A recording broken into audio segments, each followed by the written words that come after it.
You're wondering what it's all about, and I can't tell you because I don't know myself.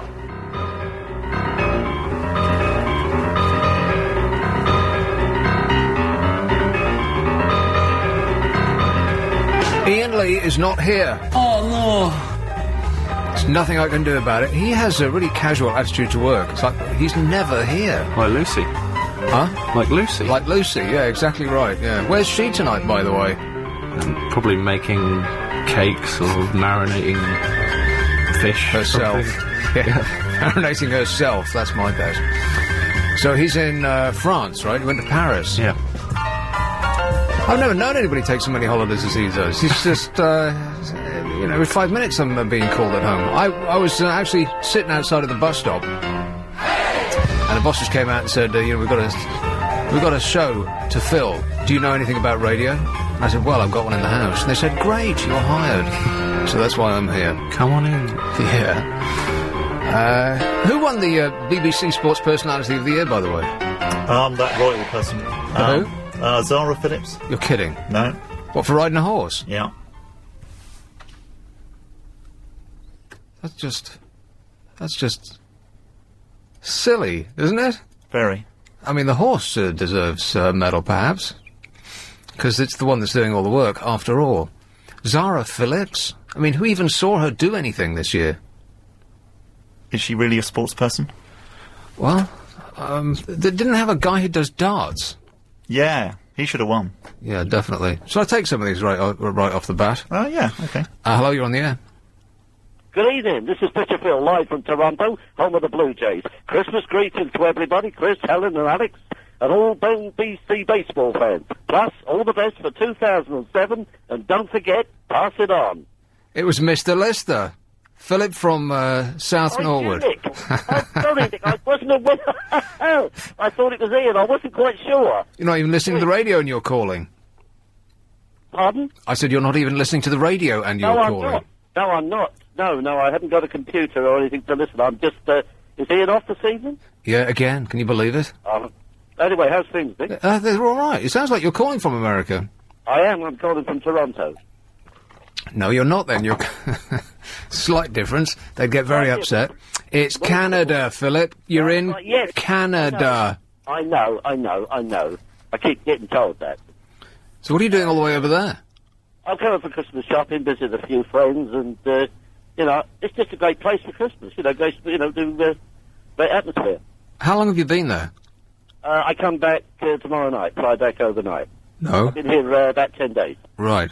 And already you've picked up the accent such that you just said shopping. Oh, did I? I do apologise. I think you find that when you go to a place, you do tend to slight indentations in your voice. No, not in 10 days. Well, no, I've been here before. So I don't know if that's got anything to do with it or not. But, anyway, I've been looking around, it's amazing. You get people walking around here and they all seem to have got one thing. They've all got a cup of coffee in their hands. Walking down the street in shopping centres. Which is, I mean, it's the fact it's cold, but I don't know. It's not that, there's one company that has, that really started this revolution about everybody's got to go and spend £3 on a cup of coffee. And it's a company that begins with S. And I've had their coffee several times. Once out of curiosity, and a few times just because I really needed coffee and there was no other company around. And I can't understand why anyone would go there twice. I mean, it's brown, all right, but it doesn't taste like coffee, and the food that goes with it is inedible. How they became so successful is an absolute mystery to me. I think it's just a case of, that people, they see the name and they sort of go in there. You've got the sort of the individual coffee places, but, I just think it's the volume of them, You just can't avoid them. And it's so cold, walking down the street, that everybody's got one in their hand, sort of clinging, instead of wearing gloves, they cling to a cup of coffee. Did you really fly 8 hours just to go shopping? No. I like Toronto. I've been here, many, many years. Toronto is like, I've not been to Canada, but they say that it's like America without any of the colour, without any of the interest, without any of the excitement. No. Toronto, well, for a start, the immigration make you feel welcome. Do they? And Make you feel welcome? What do you mean by welcome? well, I mean, you go to America and they look at you and just to say, we're going to set the dogs on you. Before we might not even let you in. But here, I mean, they're part of the Commonwealth, Nick. That's what it is. I mean, the Queen is still, in whatever method you want to call it, she's the head of the. And of course, they have something here, Nick, that they can't live without. It's funny. I went down to breakfast this morning about 8:30, and do you know what was on the television in the breakfast place? Vanessa. Coronation Street. On a Sunday morning, I checked it with somebody. They have 2.5 hours of Coronation Street. Is it up to date? They are about. I would work it out. I had a quick look. About 6 months behind. Because that's an odd thing. That's a difficult thing to sell to other countries, isn't it? Because where do you start? If you sell Coronation Street or EastEnders to another country, the tendency would be start at the very beginning, but which would just be silly. But if you come in halfway, if you come in at any point other than at the very beginning, then you're coming in the middle of a storyline. Well, Nick, Canada is a pretty unique place. They have sold so many episodes over here over the years. But they have been running it for years. It's not a new thing that started over here. It's been running for years. Right. Okay. Well, you will undoubtedly give us a ring when you get back. All right. Okay, Nick. And the best of luck with your shopping. Anyway, ta-da. You want a time check? Yeah, go on then. It's 5:09 here in Toronto. Close enough. Is it 10:09 in London? If it's 5:09 in Toronto, it'll be 10:09 in London. So, like I said, it's close enough for jazz. All right. All the best, Nick. Thanks a lot. Okay, bye. Here's one in Australia. Hello, Sheila. How's it going? What, is it Leo? Does that sound like a Sheila to you? Hello, you're on the air. Chicken or Chinese or Chinese chicken? Are you in Hammersmith? Yes, in Hammersmith. Is it like that all night long? Yeah, normally I think. Maybe I won't. With Ian. Maybe I won't take any calls. So, what happened with this David Walliams thing on this? It's almost a misnomer. The Sports Personality of the Year. I don't think they let him win it, did they? Precious- Well, obviously they didn't. But. Precious few sportsmen actually have a personality. It should be the Sportsman of the Year, not the Sports Personality. I don't think we're going to change that. Yeah, but we haven't got any sportsmen good enough to win. We haven't. We haven't got any sportsmen good enough to win our own. That doesn't make any sense. Yes, it does. Okay, go ahead. Try and work your way out of that one. Okay. Well, we haven't, have we? I mean, we were world champions in rugby, and now we're rubbish. We won the Ashes, and woohoo, everyone was excited, and now we're rubbish again. Yeah, but it's not. We got knocked out of the World Cup. No, I know that we can't play sports on in comparison with all the other countries in the world, but this is British sports people competing against each other. Well, okay, go on. Who's a good sports person? No, you don't get it, do you? Other than the darts person. No, I'm not saying this is going straight down the plug hole. We're not competing against the world. We're competing against each other. So, why am I having to explain this to you? I'm waiting for you to explain it. We're at loggerheads. You're having more trouble than I am. Already. Let's have Isleworth. Isleworth, you're on the air. Does he get a lot of silent calls as well? Hello, you're on the air. Yes. Hello? Yes, sir. It's Bob. Hello, it's Bob. It's Bob. Calls as well. Lurkio. Hello. Yes, Lurkio. My name is David Beckham. I have no personality. And then you've got Nigel Mansell. My name is Nigel Mansell. I have a monotone voice and no personality. Do you know what I mean? The West End, Batman. Monotone voice. I once ate a man and liver. With. Hello? You have to finish their own calls with a nice bottle of Chianti. For goodness sake, what is this? I want to talk to Bob. Very important. Go ahead.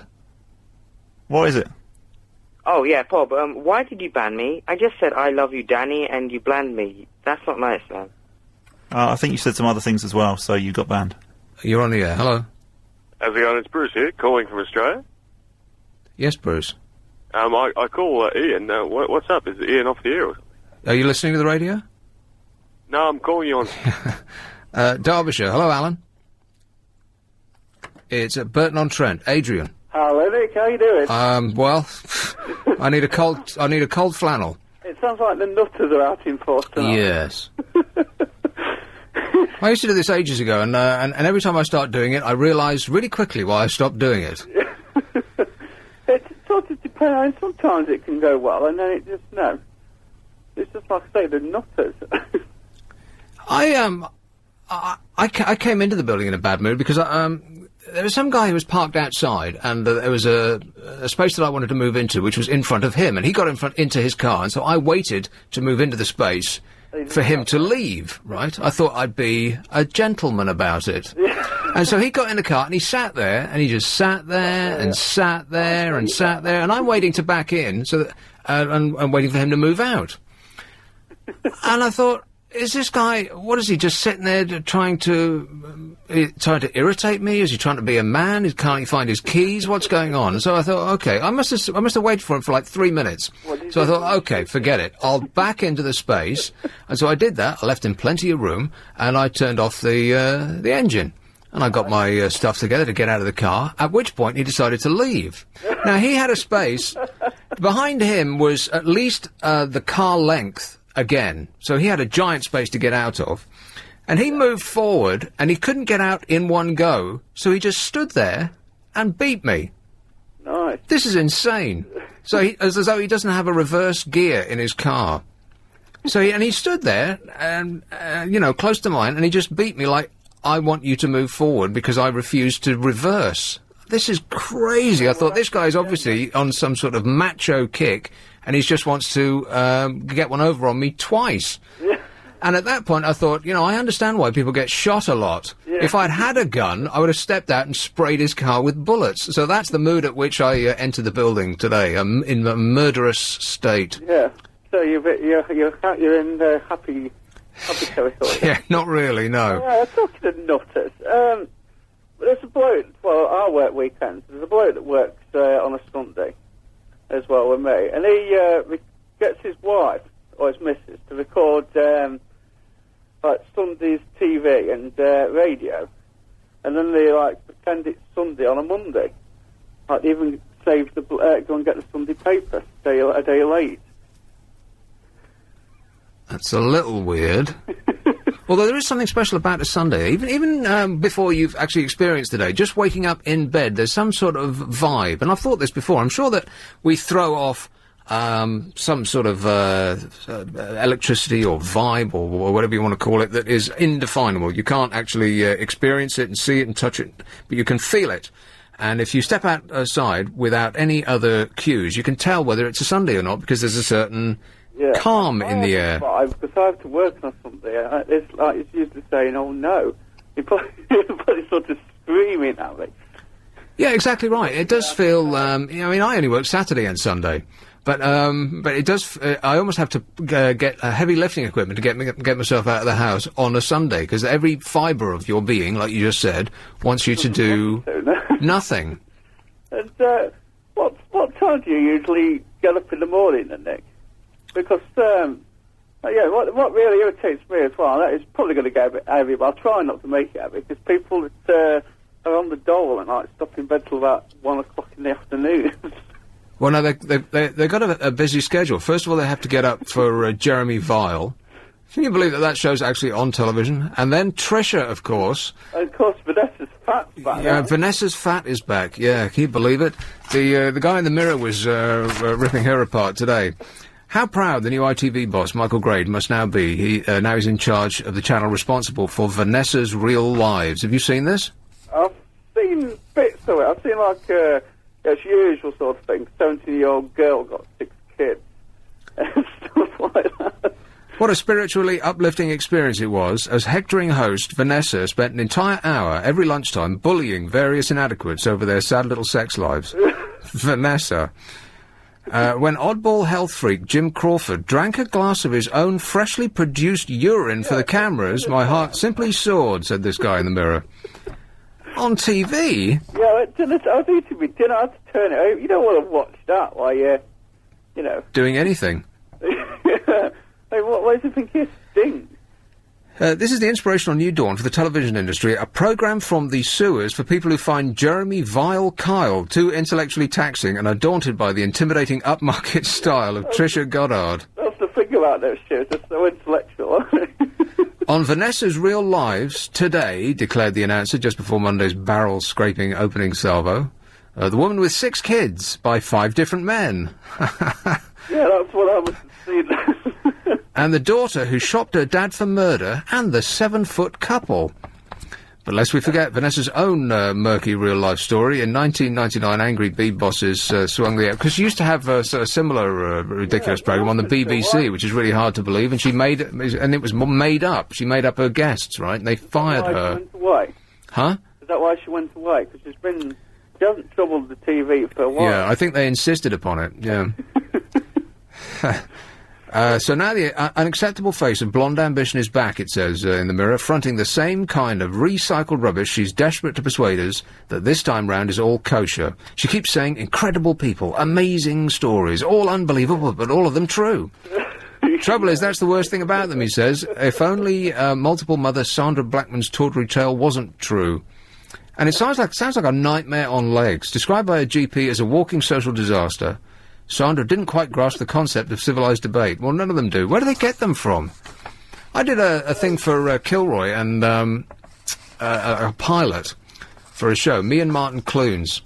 Yeah. And it was fairly disastrous, because the one thing that they've got at Kilroy, which they weren't utilising with just the one show, was this vast database of freaks who want to go on the television and tell us about their vile lives.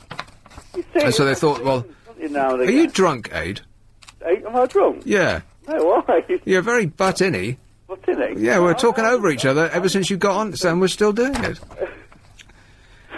Okay, I'll let you speak. Sorry. Described by her as a walking social disaster, Sandra didn't quite grasp the concept of civilised debate. Appalled that she had effectively dumped 4 of her children, a woman in the studio asked, "How can you say that you're a caring mother when you haven't cared for most of your kids?" And the guest yelled, "You can shut up, shut your face." I've got no idea whether she said it like that, but I'll just, I'll give it that accent. Another audience member inquired, "You're taking no responsibility. Haven't you heard of contraception?" "Bleep you," came the considered reply. Very bad word that I can't say. James Well can say it, I can't, not here. Nobody expects you to say it. Exactly. For an excruciating half hour, this strange creature suffered the agonies of mob rule as Vanessa ruthlessly whipped up the general sense of outrage. Finally, seething Sandra realised she'd been set up and snarled, "I wish I hadn't come on this show."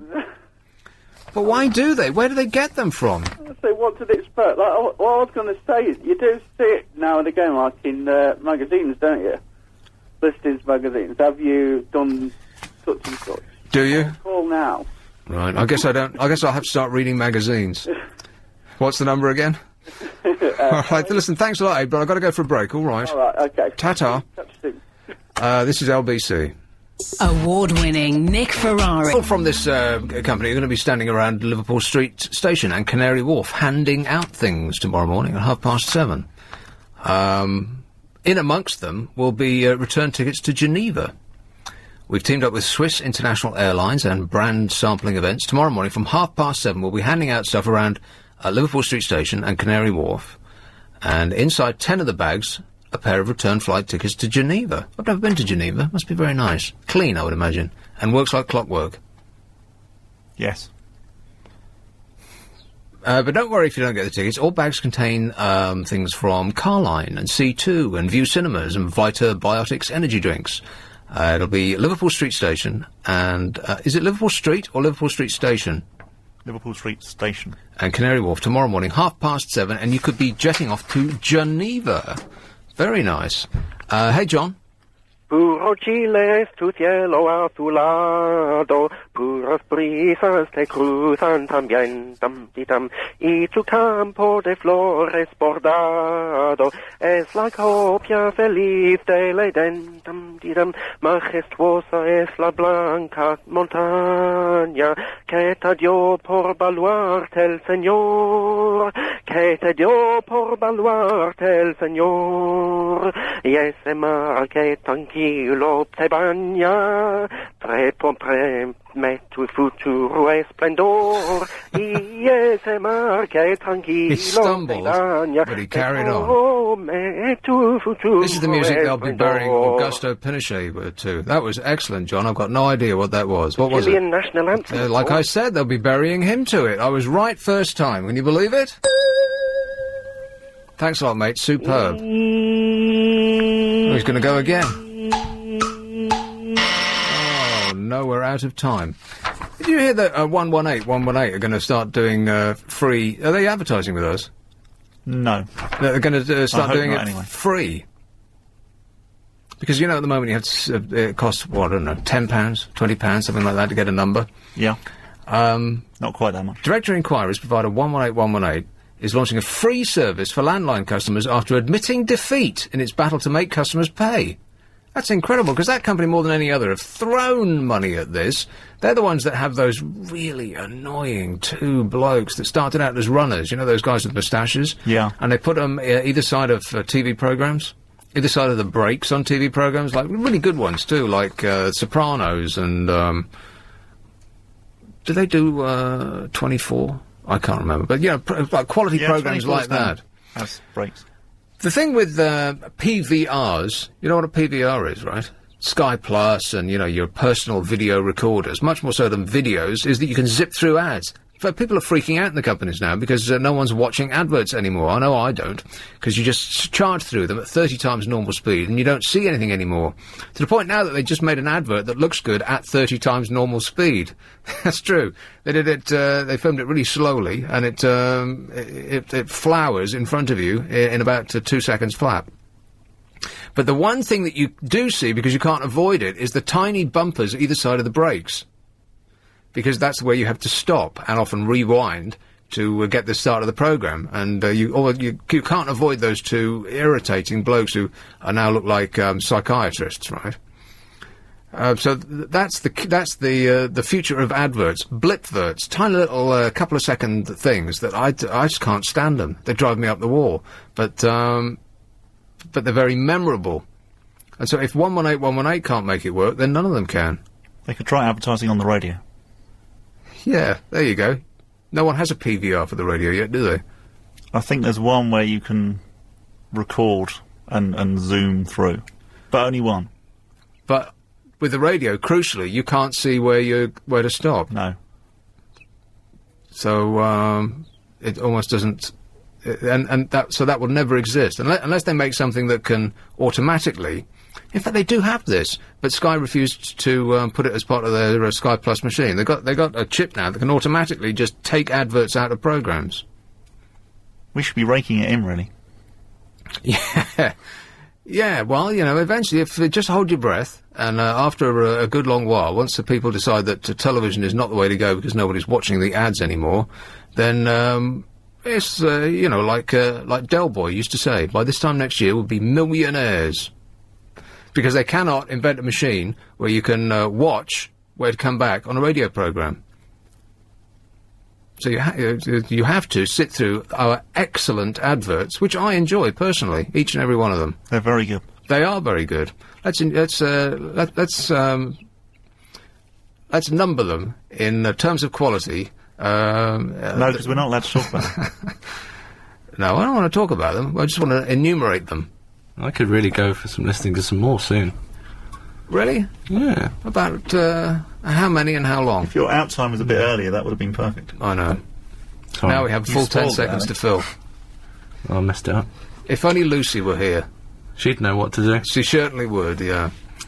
This is LBC. Will he come back? X Factor judge Simon Cowell has been voted a winner by women who say they fantasise about him while making love to their partners. I was talking about Lucy, talking to Lucy about this yesterday, and it doesn't work for her, but she said she knows a woman, it's just actually Carol McGiffin, No, it's Gino from Chalfont St Giles. All right. Sorry. If Carol McGiffin calls, put her right through. All right. Oh God, I would. Is that Gino's a man, right? Yeah, I think so. I think it's Gino. I checked about 3 times, but he wasn't sort of saying. He wasn't saying? Well, you know. Hey, Gino. It's actually Timo. Timo? Timo? Can I call you Gino for the purpose of this call? Sure, why not? Timo. I'm afraid I'm not Carol McGiffin, but I was listening to her show this morning. I don't know if you caught any of it. No, I was asleep. Oh, right. Well, it kind of amused me because she was talking about her antics after getting out from a party. I don't know, I've got a little clip of it if you want to hear it. Is she still doing booze stories? This is a good one. Go on, then. All right, hang on. Yeah, we had a little rap party this week for Loose Women because we kind of finished the series. And on Thursday we had this rap party and, well, suffice to say, I had a little bit too much to drink. And with the best intentions, I left quite early because I thought I've got to get home. Because I've got to do something on Friday, got to go out for lunch, and I've got to go down and see my friends in Hampshire. And I had so much to do, I thought I'd leave the party quite early, which I did about 10:30, 11 o'clock, something like that. But I couldn't get a taxi. Ended up walking for absolutely miles. But because I was a little bit drunk, I was walking past Leicester Square Station, dressed in this kind of leopard print dress, quite short, with a gold sash on it, gold shoes and black tights. And I'm walking along, and suddenly I'm looking at these policemen, and the tube station's shut for some reason, and I'm thinking I'm going to get the tube home. You know, despite being overdressed and on the TV, I'm going to get the tube, I don't care. Absolutely plastered. Walk past the tube station, it's shut.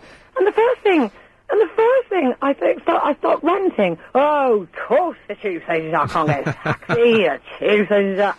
And as I say that, literally fall, excuse my language, just for this very one thing I'm going to say, arse over big time. Seriously, flat on my face in front of these policemen standing outside the tube station. Flat on my face. Not flat on my face like, oops, I fell over. Flat on my face, arms outstretched, way skidding along the road. Tripped over with such gusto. Handbag out in front of me, like that. It's not funny. It isn't funny, actually. Well, it amused me anyway. Yeah, it amused me too, yeah. A vivid mental image she painted. I haven't talked to her for ages. I should call her up right now. You should. Drag her in. She's probably out somewhere at the moment. Yeah, on the booze, yes. All right, well, thanks for that, Timo. Okay, then. Cheers. Bye. How is she doing, by the way? All right, I think. Sounding very good on the air. The Gibbon woman. Yes. You two should be on again together. I'm ready. Here's Do you want Bolton. me to try and arrange it? Absolutely, yeah. Okay, all right. Tam. Hiya. Hey, Tam. I was just listening to you talking about fast-forwarding through adverts on Sky Plus, which I found very amusing. And you then talked about how there's a radio, which I've got, where you can fast-forward through the adverts. And I just thought, I'd tell you about it, because it's really good if you... I record my favourite my favourite radio programme, and then I just simply, whenever there's an advert break, I just skip a few minutes, and then bingo, back into the old show again. Yeah, but the problem with radio is you don't know how long the ad break is. Yeah, well, you can it's usually about 1 or 2 minutes, and then you can just kind of, it's the same thing you do with Sky Plus. Once you've got the hang of it, you can get it just about right. The whole future of advertising is really, well, the whole future of all media has just been tossed up into the air by the internet, really, and by the sort of the fast forward nature of technology right now. The radio is called the Bug. Oh well, no, you can keep that, mate. That's the ugliest looking radio I've ever seen in my life. That is hideous. My dad bought it for me a year ago, and it's been like one of my favourite gadgets ever. Yeah, but the look of it, though. Yeah, I mean, once you get past I love the look. I've got it in white, and it's just been in my bedroom, and I use it every day, and I couldn't imagine life without it, really. Well, at least if it's in white, it blends in with the walls, and it doesn't shout at you so much. Yeah, that is hideous, that thing. It was designed by the guy with the weird glasses who used to do Red or Dead, right? Yeah, I read the little bump that came with it. He seems quite proud of his work, yeah. Yeah, he does, yeah. He's constantly on TV shouting about it. Yeah, I wouldn't shout too much about that. The bug. It's as ugly as it sounds, yeah. If you get past the looks, it's really, really good. I mean, all you need to do to design a radio is to just draw a square. Why do you have to make it look like an insect? Well, the clock and the things that show all the information you can bend around, so it's kind of got a little bit of a use, the bendy top bit, but really it's just a bit of an advertising gimmick to make it stand out from the rest. It's hideous. Just say it. Well, I'm a teenager, so I don't find what you find hideous. Right. What I find hideous. What, you're a teenager, so you have no taste? Come on, Tam. No, I have taste, just not boring middle-aged taste. Hey, thanks a lot. Now I feel much better. All right, cheers, mate. All right, thanks. Ta-ta. I listen to LBC all the time, and I like it a lot. Of course. What's not to like? No, I'm a first-time caller, so. All right, well done. Thanks a lot, Tam. Ta-da. All right, bye. Yeah, what are advertisers going to do, by the way? Because nobody's going to be watching adverts on TV and radio advertising as well. It's like that guy said. Once those machines come in, people are just going to skip across the breaks. No, but those machines aren't going to come in. We won't let them. But so they're going to have to incorporate adverts into the program, like they do on American TV now, and in films. You know, if you watch American Idol. That's a very embarrassing thing to admit that you watch, but I have seen it, you know, in passing for a couple of hours every day. They'll have Coca-Cola glasses with the logo on, of course, and then in the background they'll have screens playing. They won't actually say Coca-Cola, but they'll have a red background with that sort of swirl, that white swirl. So you know what it is, because that logo's been imprinted on your brain since you were a child, right? But don't ITV2 blur it out? Exactly, because presumably they haven't been paid. Not that I watch American Idol either. Yeah, right. It looks weird when you can see this little blurry bit just sort of like on the table. Yeah. And you think, what's going on there? So I reckon that's the reason. It's not because of rules and regulations here. It's just they haven't been paid, because they're going to have to swallow the bullet. That's not right, is it? What's the phrase? Swallow the bullet. Bite the bullet. Bite the bullet. Yeah, just the bit just before you swallow it.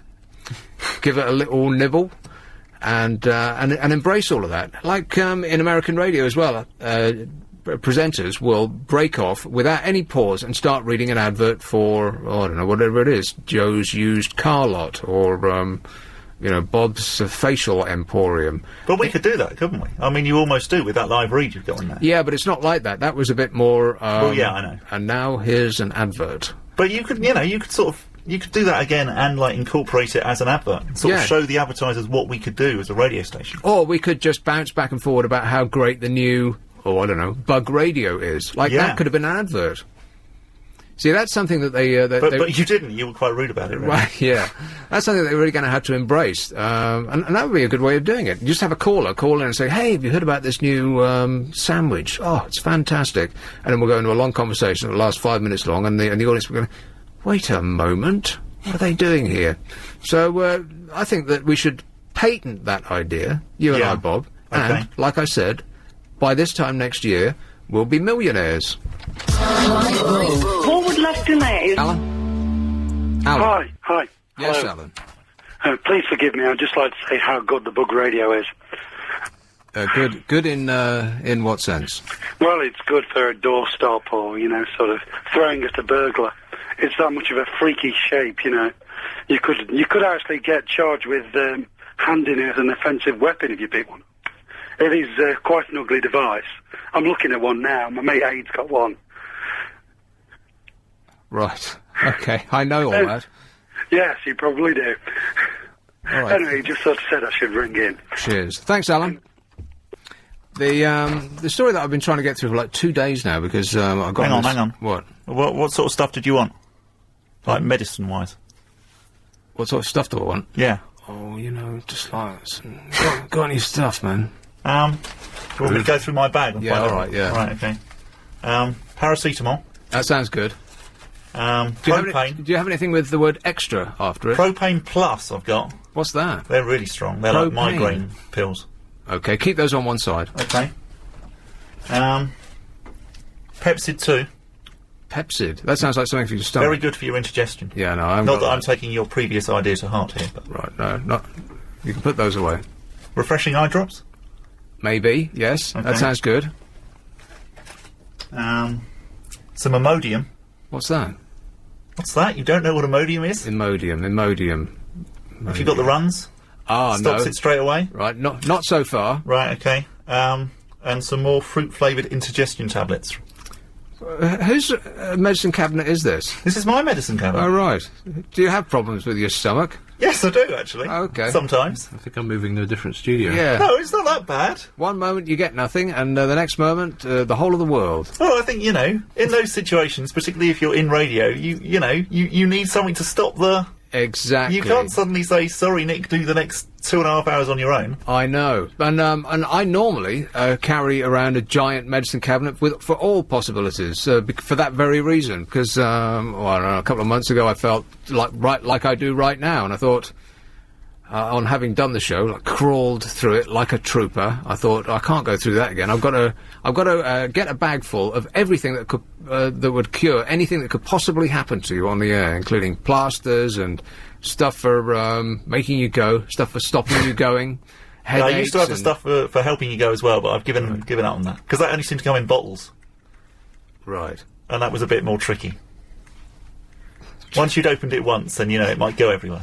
Oh, the bottle. Yeah. Right. Do you want to rephrase that? You know what I mean. Okay. So where are we now then? Right. So that's it. So it's between the Propane Plus, the eye drops, and the paracetamol. Propane. Now I like the sound of that, but I've never heard of it, so I'm very suspicious. Do you have? Oh, it's all right. I've taken it a few times. Right. Yeah. Okay. All right. Yeah. I'm still suspicious. Yes, I'm sure you are. Have you got the leaflet that comes with it? No, sorry, I haven't got any of the leaflets. None of the leaflets? I haven't even got the boxes. I've just got the little stuff that they come in. I love I love the leaflets that come with those things because you read them and they start to tell you about the things that might affect you if you take these tablets, which are usually, nausea and headaches and pain behind your eyeballs, and then the list just goes on and on. You get tingling in your palms and your feet will drop off, and everything up to and including death. I'm taking one at the moment, which the leaflet says may make you feel generally unwell. Which, that's fantastic. Thanks very much. Why am I taking the pill if it's going to make me feel generally unwell? And I'm guessing you're taking it because you're feeling generally unwell. Well, yes, in a part of my body. Where we won't delve any further. Well, you've already delved there once. No, I have it's fairly not. Obvious. I put my hand in the air and I swear to God I have not delved there. Either physically or metaphorically. I think you delve there verbally. Verbally, right. So we've got Propane Plus. Well, I like the sound of the plus part. You see, that sounds very good. Yeah, but they all do that these days, don't they? They all put plus or extra at the end of their pill just to make you think that you're taking even stronger stuff. Yeah. Yeah, but that's bad, though. That's not good. It's the... We're taking stronger and stronger stuff so that eventually none of it will actually work. It's like an arms race, like a nuclear arms race, isn't it? You got a stronger one, so we must get an even stronger one. You know that Iran have... wait a minute. Well, Iran has started testing rockets that carry nuclear warheads, and now Russia have started testing, I can't remember what they call it. It's, I'll say it's the Soyuz rocket. It isn't, but it's something along those lines. And then America tested the anti-Soyuz missile defense system, which doesn't work, apparently. Oh, that's good. Yeah, so now Russia is becoming a greater and greater threat, and the guy in charge has got helter-skelter behind his eyes, and somebody in Russia is starting to murder citizens on our soil. Now, eventually, we're going to have to start going to war with Russia. Sorry to have to break the news to you. You heard it here first. We're going to turn around after a couple of years and realise that World War III started 6 months ago. It won't start with just like I said yesterday, it won't start with a bang. It won't be, I have in my hand a piece of paper that, and we are now officially at war. It won't be like that. We'll just slide into it, unbeknownst to us, and we'll turn around and go, hang on a minute, we're at war with everybody now. Well, let's count them up. Who are we at war with right now? We're Iran, Iraq, Afghanistan. So that's 3. We're sort of bits of them, though, aren't we? Because officially, they're now our friends, Iran and Afghanistan. Right. Sure they are. Yeah, but you know what I mean. Half of them we're at war with. Well, let's count... Iran, definitely. Well, not Iran yet, but we're going to be. No, but, you know. I mean, the man in charge of Iran is called Mahmoud I'm mad in the head, which is a big warning sign right there. If you actually spell his name out, it's pronounced I'm mad in the head. Ahmadinejad is how they pronounce it on the news, but it's spelled I'm mad in the head. That's a big sign. Wasn't there some prediction? I think it's probably you that talked about it, that said that World War III would be started, or Great War would be started by someone with a name like this. Some nutjob called I'm mad in the head. Yeah. Yeah. Well, you know, from the position we're at now, it's not such a great stretch, is it? No. And so we're going to have to shortly take him out. Because why do they need nuclear power there anyway? I mean, it's a small sandy area. It's like an island of sand on a lake of oil. Not a lake. It's more like a sea. They've got all the oil and gas. Half of the oil and gas in the world comes from that region. The last thing they need is nuclear power. I've still got my whole medicine cabinet here. I'm still like, my hand is still wondering which one you want. Well, having talked about nuclear war, I'm wondering... Well, that's fine, you can go back to nuclear war, I just was wondering... Well, having talked about nuclear war, I wonder if whether there's actually any point. Oh, OK, alright, I'll put them all away. Whether we, might as well take all of the money that we got out of the bank and start throwing it in the air and ripping our clothes off and all jumping into a big pile in the middle of the road. Is that what you do if the 5-minute warning was sounded? I was reading a thing in the paper the other day about if it wasn't a 5-minute warning, it'd be a 3-minute warning. Okay, right, and they said, what would we do in a 3-minute warning? They said, I'd put 2 Tribes by Frankie Goes to Hollywood on, which is, of course, that's a record about America and Russia going to war. And last almost exactly 3 minutes long, so that would be perfect timing. And then as the record comes to a crescendo, so would everything else. Don't you have that great voiceover of the bloke sort of at the end as well, saying this is the last voice you're going to hear or something? This is not a test. Yeah. Yes. I can think of better records to play, really. No, I think that would be perfect, because it's quite violent and very pounding, and by yeah, the but time... you might want something soothing if you're about to. No, you wouldn't. You would. There's no part of you that would want anything soothing. Well, I'd want something soothing. Well, either that or something a bit more... Well, you take your shoes off and put your feet up and strike up a cigar and have a quick relax. Well, you're going to rip off all your clothes and start jumping on top of each other. Well, I think my idea is better than yours. Well, I wouldn't want to be ripping off the clothes and jumping on top of each other listening to 2 Tribes. That wouldn't quite do it, really. What, you'd sit there cross-legged, going and trying to I get wouldn't yourself do that into at all. a meditative state. But I certainly wouldn't rip my clothes off and jump up and down to 2 Tribes. This has got a really unpleasant image of you doing just that, and that's something that you can't take back. That will be with me always now. Thanks Good, a I'm lot. glad that's imprinted on your brain. Let's talk about nuclear power all night, shall we? Tony Blair just said, yes, what we actually need are more nuclear warheads. We're going to refurbish the ones that we've already got. They put them up for sale at an estate agency, and they put needs refurbishment. The queue is around the block. And we're going to have not 3 but 2 submarines in order to fire them, right? And I was thinking, under what circumstances would we ever use nuclear weapons? You can't think of a single instance where we would ever use it, apart from if it was all-out global thermonuclear war, in which case, what's the point? Because there's only going to be cockroaches left anyway. I wrote this down, in fact, just so as I could get my head around it. If a country bombs us, for instance, then that would mean, by definition, that it hasn't worked as a deterrent. Are you with me? Yeah. Say that there was some crazy loon, like, I don't know, some guy called I'm Mad in the Head. That's a good place to start. And he just went off on one, and he threw a bomb at us. That would mean that and we bombed him back. Big deal. But that would mean that the nuclear bombs that we have haven't worked as a deterrent. So it's not going to work in the face of a crazy nut dictator. But surely if he's going to bomb us back, that'll if he's bombing us first, that'll be it. What do you mean? Well, say he bombed London. Yeah. There's not going to be anyone left to actually say, right, OK, press the button. Oh, no, of course there will be. No, there won't. Oh, they planned for all that. I mean, there's going to come from submarines anyway. So who's going to say it then? Who's going to say press the button? Oh, I'm sure it's all automatic. Computers will handle it. Well, a bit like on War Games or something. Yeah, exactly right, yeah. So in those circumstances, if it's a nut rogue dictator who just sends a bomb over, that would mean, by definition, that as a deterrent it hasn't worked. So it won't work against someone who's insane, okay? If, it's more likely, a terrorist organisation lets off an atomic bomb in London, I mean, that's the more likely of the two scenarios, right?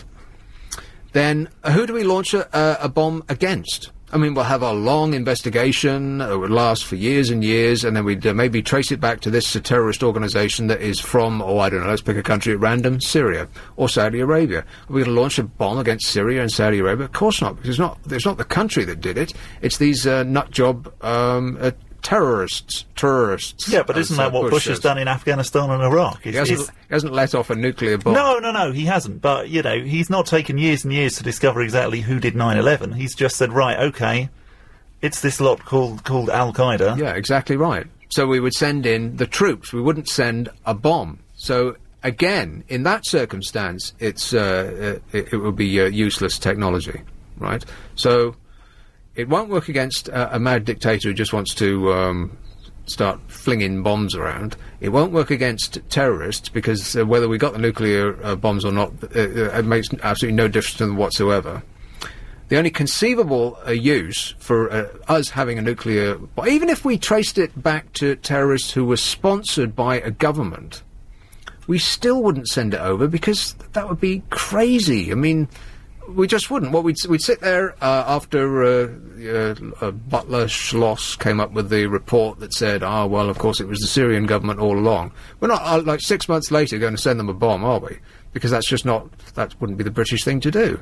That would be crazy. We wouldn't, because it wasn't the people that did it, it would be the government. So we'd, again, send in the troops. So we're never actually going to use them. I can't think of a single instance, apart from all-out global thermonuclear war, where everybody is bombing everyone else, in which circumstance, what difference does it make? So, in my, the way I've thought about it is that they're completely useless, because we'll never use them. Pick a hole in that argument. We'll pause, and then we'll see if you can, alright. Simon Cowell has just been voted a sex symbol. And as though the man wasn't as insufferable enough as it was. Here's the story. X Factor judge Simon Cowell has been voted a winner by women who say they fantasize about him while making love to their partners. Isn't he about, not that short has got anything to do with it, isn't he about 5 feet tall? He's quite short. And great, not that short, but great quite short. Swinging man boobs too. Moobs. Moobs they call them. That's not attractive to women, is it? Surely not. Someone should tell him that he can't wear tight T-shirts. I mean, no man of his age, or indeed mine, we're about the same age, should wear tight T-shirts. Ever. Are you about the same age? Well, he's 47. How old are you? It says here, 46. Blimey, are you? I am. Wow. Cowell, 47, came second to, guess who? Noel Edmonds. Oh, come on. He's back. He's a star. Well, deal or no deal. But he's not a sexual, there's nothing sexy about Noel Edmonds. He's about as sexy as a teddy bear, isn't he? Well, I think so, anyway. Okay. No, 007 star Daniel Craig. Oh, I'm not into all one, that. Sorry. of course. An internet poll on Dream Men. The pop guru, Simon Cowell, said, I would expect to be very near the top, as I'm obviously extremely attractive. It's like I said, he's insufferable enough as it is. He doesn't need to start appearing in any of these lists. The rest of the list, Jesse Metcalfe, David Beckham, Brad Pitt, Mark Owen, Leonardo DiCaprio, and then it gets really weird. Richard Madeley. Oh, you've got to be kidding me. As in Richard and Judy. I'd take Noel Edmonds. And then Robbie Williams, and then Will Young, said the women, who are going to be seriously disappointed. On effort.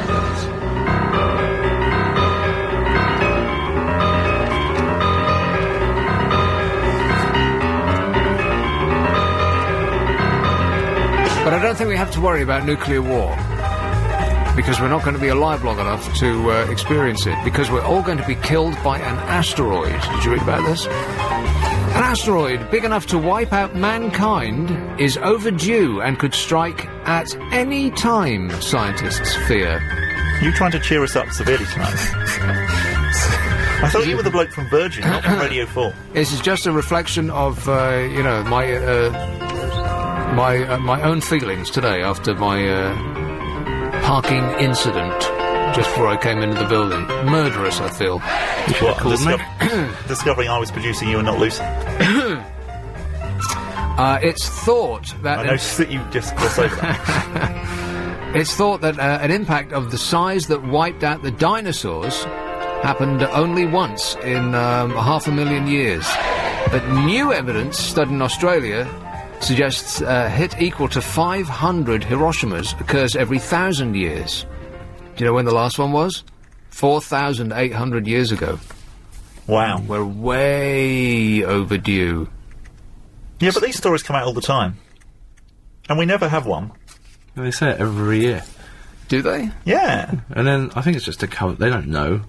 Well, no, they don't. We better say it just in case it happens. And then they'll say what? Aha! Told you so. Exactly. Or it might just be a gap in the newspaper. It's, we haven't got nothing to fill that up. What should we do? Oh, let's run the 5,000 Hiroshimas today. It must be a nightmare producing newspapers. Much like it is producing a radio show, because every day you've got to fill the same amount over and over again. I mean, if you're producing a newspaper, you've got, 32 pages, however many it is, of just blank space looking at you, and you've got to fill it precisely with news. And some days, like today, there's just no news at all. Or no news that anyone wants to actually print. I went through, I bought 3 papers today, which between them weighed about a ton, and there was nothing in them. Like, nothing. I mean, they couldn't even dredge up more stuff about Alexander Litvinenko. Oh God, is everybody bored to death about that now? They've got on a jaunt over to Russia, and they're not going to find out a single thing. You mean you're not worried about getting radiation? No, you might have come into contact with him. Even though you've spent the last half an hour worrying us about how we're all going to die. Well, they've been falling over themselves to tell us how undangerous not plutonium. 210 something. 210. Try telling that to him. Well, yeah, but apparently, if you've got it in an envelope, it won't hurt you because the radiation is so undangerous. Well, it's like sort of friendly bacteria yogurts. It's friendly radiation. It's exactly like yogurt, yes. You could put it on your face to make you more beautiful, and it still won't hurt you. Let's have, hey Louise, how you going? Hi Nick, I'm fine, thank you. How are you? Super, thanks for asking. Good. You were saying that you could understand the appeal of men like Simon Cowell and Daniel Craig. No, Daniel Craig is James Bond, I get that. Oh yes, I get Daniel Craig. Steady on, Louise. But Simon Cowell, I think it's that kind of nasty, bad boy, wanting to tame him thing. I mean, I don't see him like that, but my mum really likes him. Is that what that is about? Because, you know, I'm aware that, that there's a certain attraction to bad boys from women. You know, they don't want him to arrive and open the door for you in his nice clean car. They want him to arrive in his leathers on a motorbike, right? Yeah. Killing their cat in the drive as he stops. Oh no! But I think that's what it is, because that's the only quality that I can see. But is that what it is, that they like bad men because they want to tame them? Yeah, I think that's what it is. It'd be nice to tame James Bond, or... but that seems really bizarre. Like, why not just get one that's already tame? Like, you wouldn't buy a pet that way, would you? Like, you wouldn't go to a dog shop and buy a dog that's biting the furniture and peeing on the carpet. You buy one that is well behaved at the start. Because why go through all that effort? Yeah, but I mean, I think.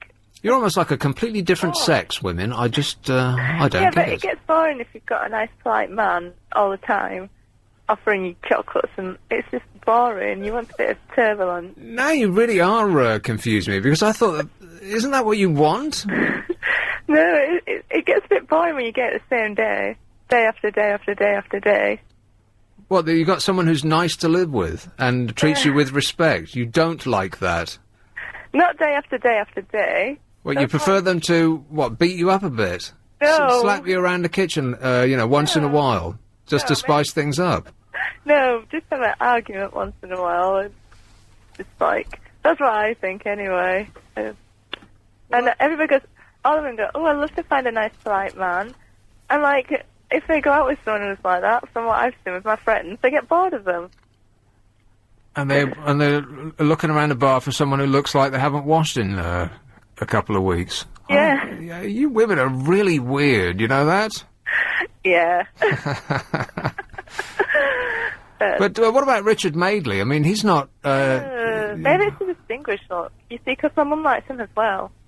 So maybe it's the older women going, ooh. Your mum seems very indiscriminate. I know. She likes that kind of man, I suppose. But Richard Madeley, I mean, he's a bit... Oh, how can I put this? He's a bit... Old. Well, not old, but, because, women are always going, do-lally about Sean Connery. He's about 100 years old now, right? Of course, he used to be James Bond, which is always a help. But no, Richard Madeley's a bit fey, isn't he? He's a bit... It's embarrassing to be around some of the things that he comes out with. He looks a bit delicate. Yeah. Do you know what I'm saying? He's not like a rugged sexual being, like, back to James Bond again. That was a mystery to me. What was the rest of this list? Hang on a second. And, Will Young, ditto. Oh, Will Young? I don't understand. Unless that's like teenagers, because he's this unthreatening little man that just sings. And old women going, oh, he's nice. Well, no, teenage girls go after unthreatening boys, but Will Young is he's a bit too old for that, I would have thought. They go after these sort of anodyne, bland, beige boy band types who don't look like they'd ever have a dirty thought, let alone go through with it. Yeah, but I think Will's got that slightly older boy band look about him. We're talking about the same Will Young, this lantern-jawed... tremulously singing bloke who won the X Factor or whatever it was. Yeah, that's what I think. That's a really properly weird list. James Bond's at number 1 and Richard Madeley is at number 8. That's if I'd told you that and didn't tell you what the list was, it would have taken you from now until forever to figure out what the question actually was. Who'd you fancy it was? Well, I like geeky men, so... Geeky? Yeah, tall and geeky men. That's the kind that I go for. Right. But I don't know why. Well, it's nothing you can put your finger on. Perhaps I should rephrase that. It's something that you can, there's no equation about who you fancy, you just do. There's nothing you can do about it, right? Yeah, I like tall men for some reason. If a man's really tall, and they've got a nice face, I like them. I don't know why I like tall men. There's that protection thing because they're taller than me. I think it's it's part of the of the makeup of not that I really know what I'm talking about, but speaking as a psychologist, it's part of the makeup of women that they want to be protected because basically we're not that different to how we used to be when we were living in caves and. Women, we're really not, because women talk a lot because they used to socialise around the caves when the men went out and hunted buffalo or elk or whatever it was we used to go out and drag back. And men don't talk much because on a buffalo hunt you have to be quiet, right? Yeah. So women are constantly yakking their face off because that's what they used to do around a campfire, and you still can't help yourself. Yeah, we can't help it, sorry. But I know you can't. You've got no control over it. You've got 1,000... Well, it's not 1,000. It's more like 5,000 words a day you have to get out, otherwise you don't feel like your life is complete. Explode. Yes. Yeah. Like you feel like your eyes are going to pop out your head. You've got so many words in there. Yeah. And the desire is to maybe that's what that whole you want a bad man thing is, because a bad man would probably win a fight more so than a geeky bloke. Yeah. Which makes you an abnormality of nature. Yeah, I do like tall men though, and maybe that's why women go for moneyed men as well. because Exactly. as well as also money. Because well, they have advanced. See, men haven't advanced at all. We're as superficial as we used to be, but women have crawled ahead just a little bit, such that in the future, women will take over the world, and we will be their supplicants, dragging around on leads. They will. You ready for that, Bob? Yeah, that sounds good to me. Some people like that thing. Of course they do. Some people pay a lot of money for that, yeah. Yeah. All you have to do is hold your breath and wait, and it will come. Because women, they used to go for great, big, strong, muscly blokes who would protect them, right? But of course, in the society now, muscles don't necessarily do the job. Money does the job. Yeah. That's what success is all about, success and power. That's why people like David Mellor, who has got to be one of the ugliest-looking blokes you've ever seen in your life. And he was doing it like he was going out of style, like a rabbit, right? Why any woman would fancy him is a mystery, until you think, well, of course he had power and loads of money.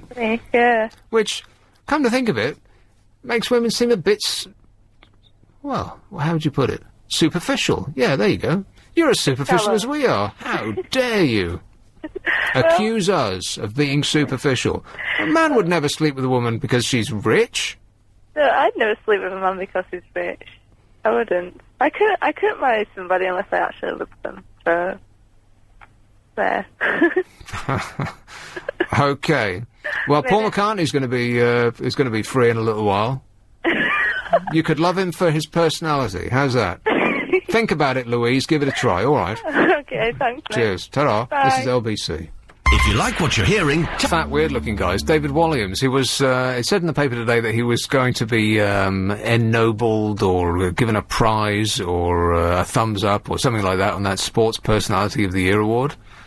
For his great swim thing. Yes. Yeah. Which Wasn't is... that fantastic? Well, I don't know. It seems like a great effort.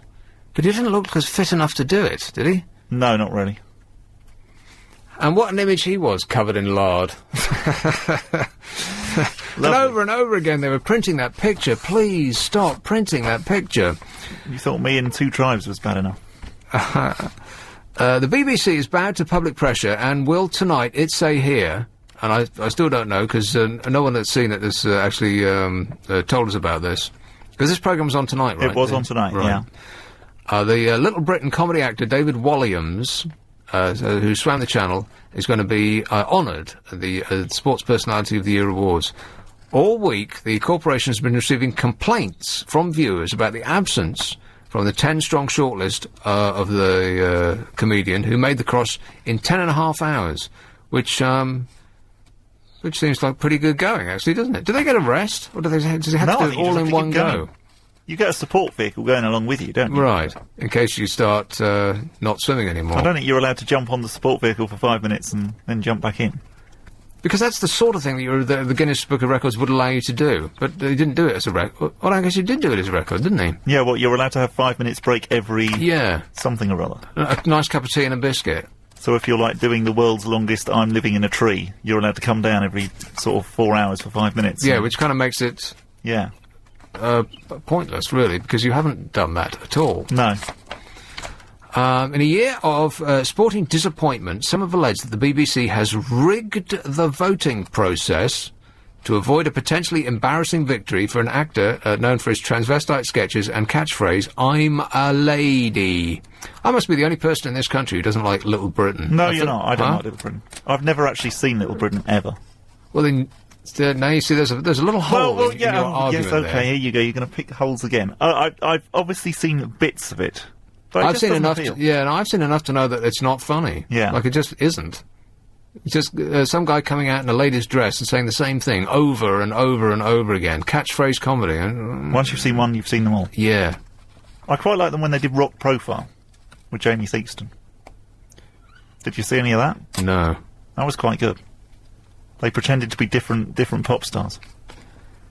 Their Pet Shop Boys one was particularly good. It's worth seeing. Oh, Pet Shop Boys. It was very funny. The amount of times that I've read the Pet Shop Boys, they're geniuses, and, it's virtually Mozart, come to life again, and people just go on and on about how great the Pet Shop Boys. They're fantastic. Oh, come off it. I love them, they're brilliant. Oh, just rubbish gay disco. It's awful. There's so much going on there. They really are. Please. They are my best artist of the moment. Of the moment? Well, yeah. Well, when did they ever have a hit in the last 20 years? They had I'm With Stupid quite recently. I've never heard of it. Oh, it's good. But it fits them perfectly. You wouldn't play it on your station, would you? No. What sort of stuff do you play on your station again? Loud rock music. What's sort of the lightest stuff that you might play? Dire Straits. Oh, really? It's about as light as it gets. Oh, right. Yeah, I could be into that. And not often. That's a bit naff, though. Well, I don't know. He was a great musician. Was Mark Knopfler. Shame about the headband, but we all made fashion mistakes. I've seen them live twice. I'm not knocking them, really. Oh, that's really embarrassing. They're just, You it's seen like them sort of buying live? your underwear from M&S or something. Live twice. Yeah. They were good. Yeah, right. They really were. Mm-hmm. Dire Straits. What did they just stand there and play? It must have been a tremendous show. It was beside yourself with excitement. It was very memorable. Yes. Although everyone wanted to sit down, I can remember we were the only two that were standing up, me and my mate. Well, what about the people behind you? Well, after a while in a concert, if it's really, really good, you just don't care. You think, come on, everybody, stand up. But stand up. Dire Straits is not a band to stand up. Well, it was getting going. It was like Walk of Life or something. Getting going. It was. Come on, not even... They were encouraging people to stand up. Nobody was. Well, yeah, it's because it was Dire Straits. I bet their entire audience was older than I am. Yeah, they were, actually, apart from me and my mate. Yeah. And this was when we were like 20, so this was a while ago. Getting going. Not even my granny would consider that getting going. And she's dead.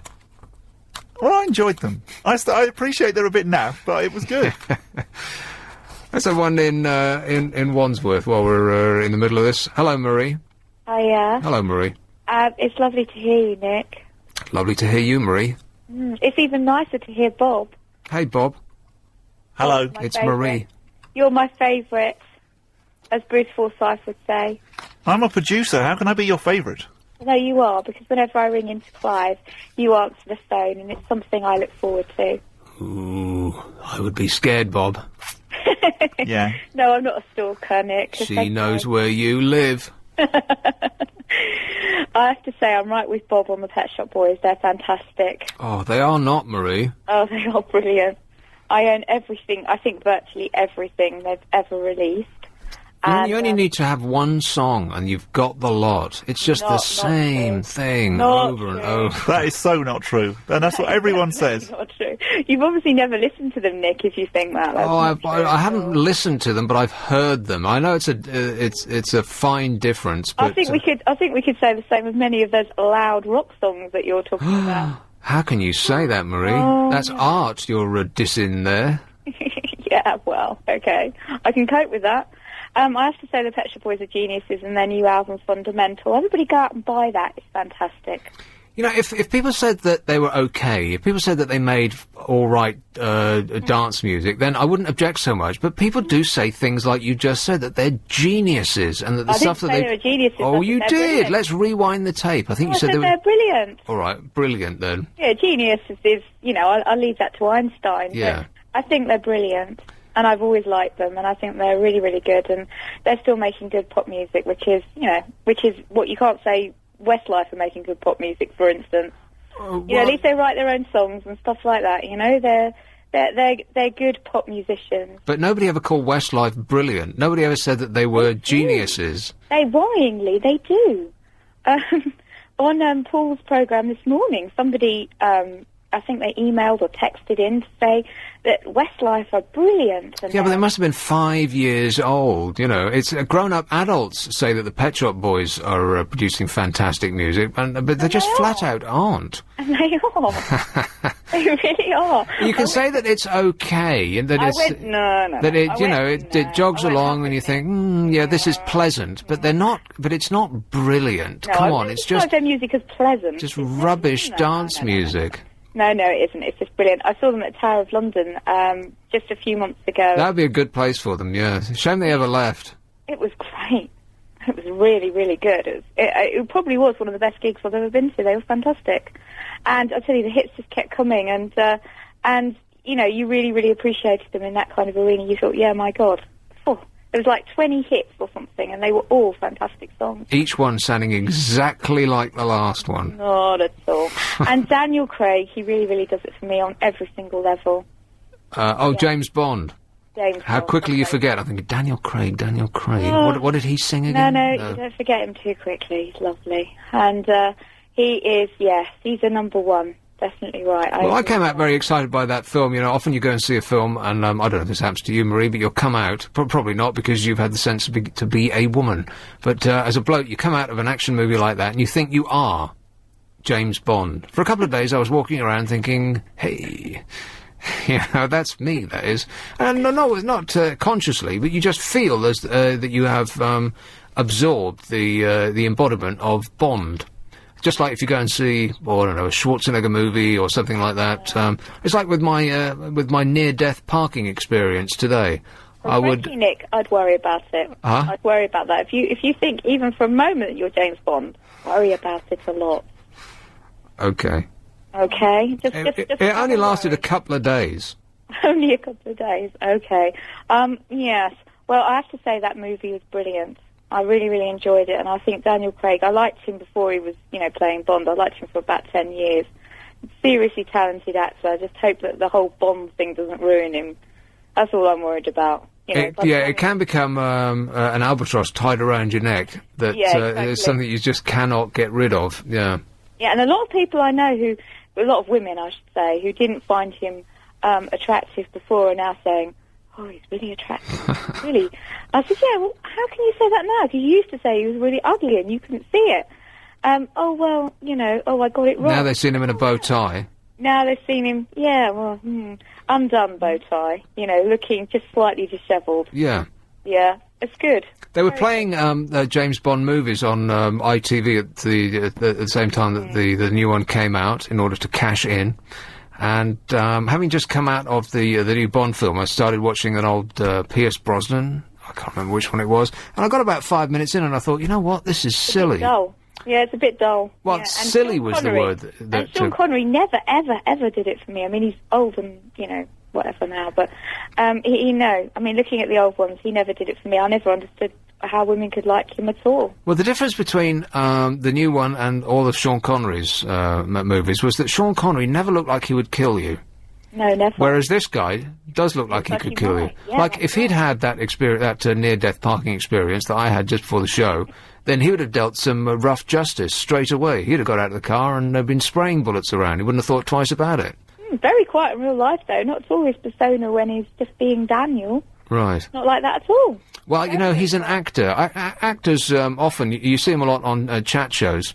And you think, oh, this is going to be great because this is James Bond himself, or whichever actor it is that's on there. He's not very charismatic, though. He's not exactly, very charismatic yeah. Because to be a great actor, you have to be a blank canvas. Yeah, which he is. He's a really, really good actor, but a little bit dull. Yeah, well, I think that's actors in general.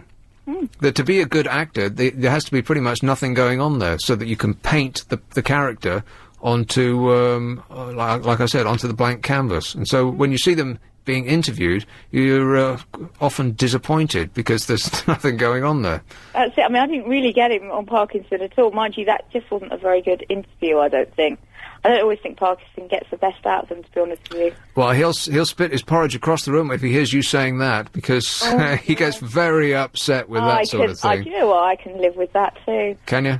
Yeah, I can. It doesn't really bother me.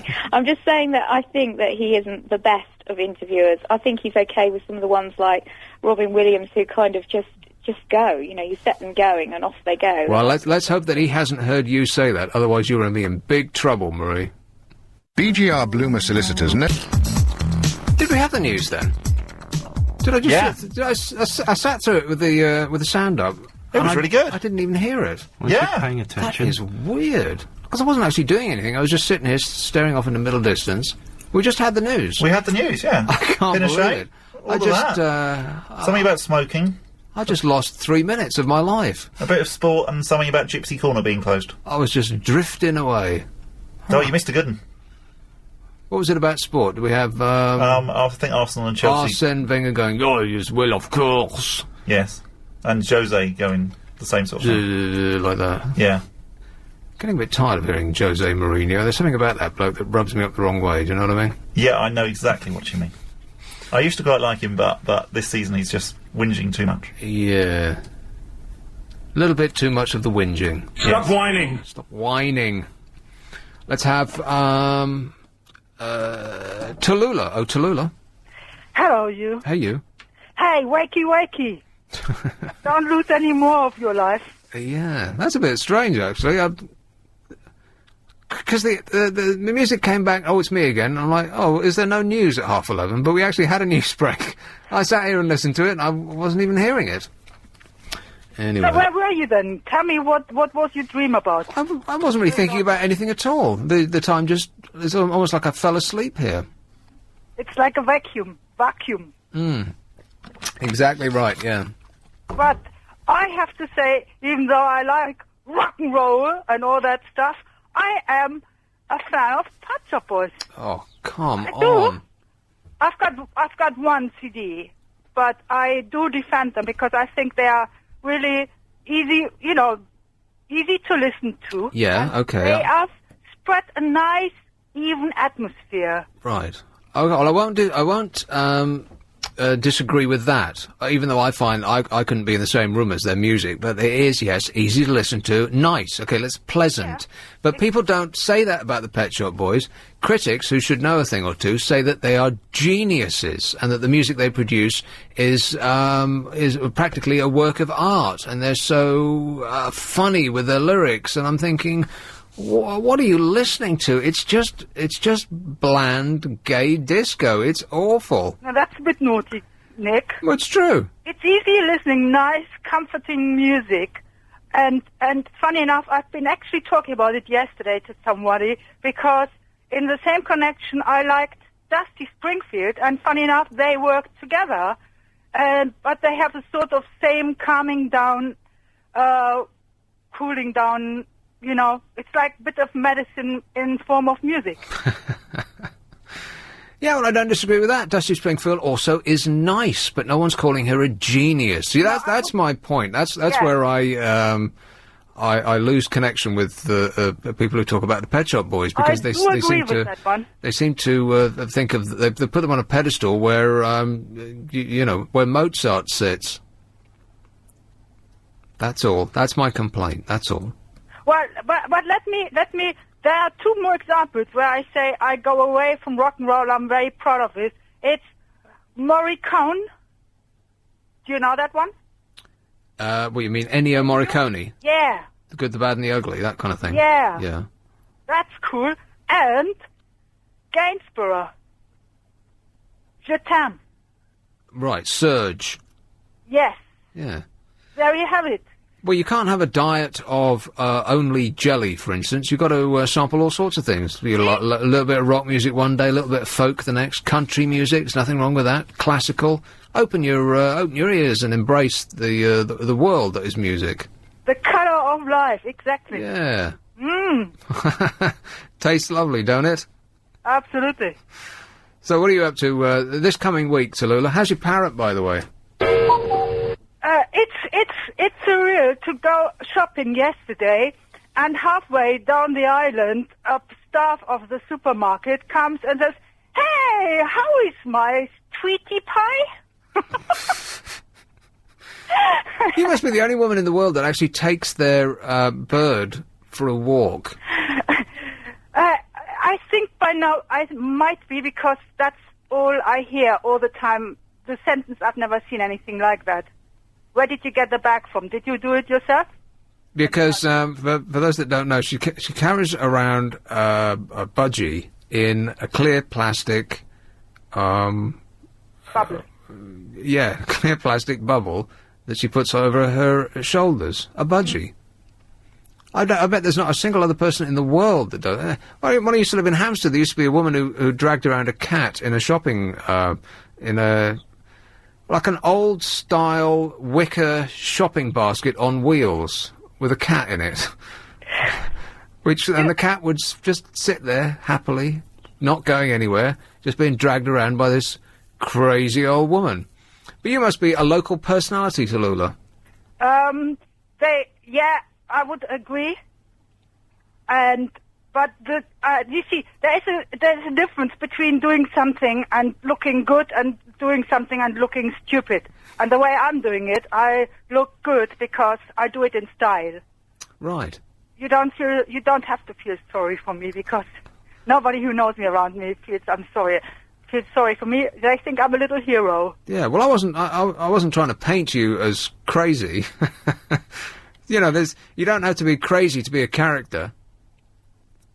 No, not really. Right. Well, I'm not saying that. You don't have to get defensive. I'm not saying you're crazy. I'm just saying you're a character, that's all. Mm-hmm. Yeah. And now you're not believing me. No, there was actually a woman at the checkout about 6 months ago who said, you know what?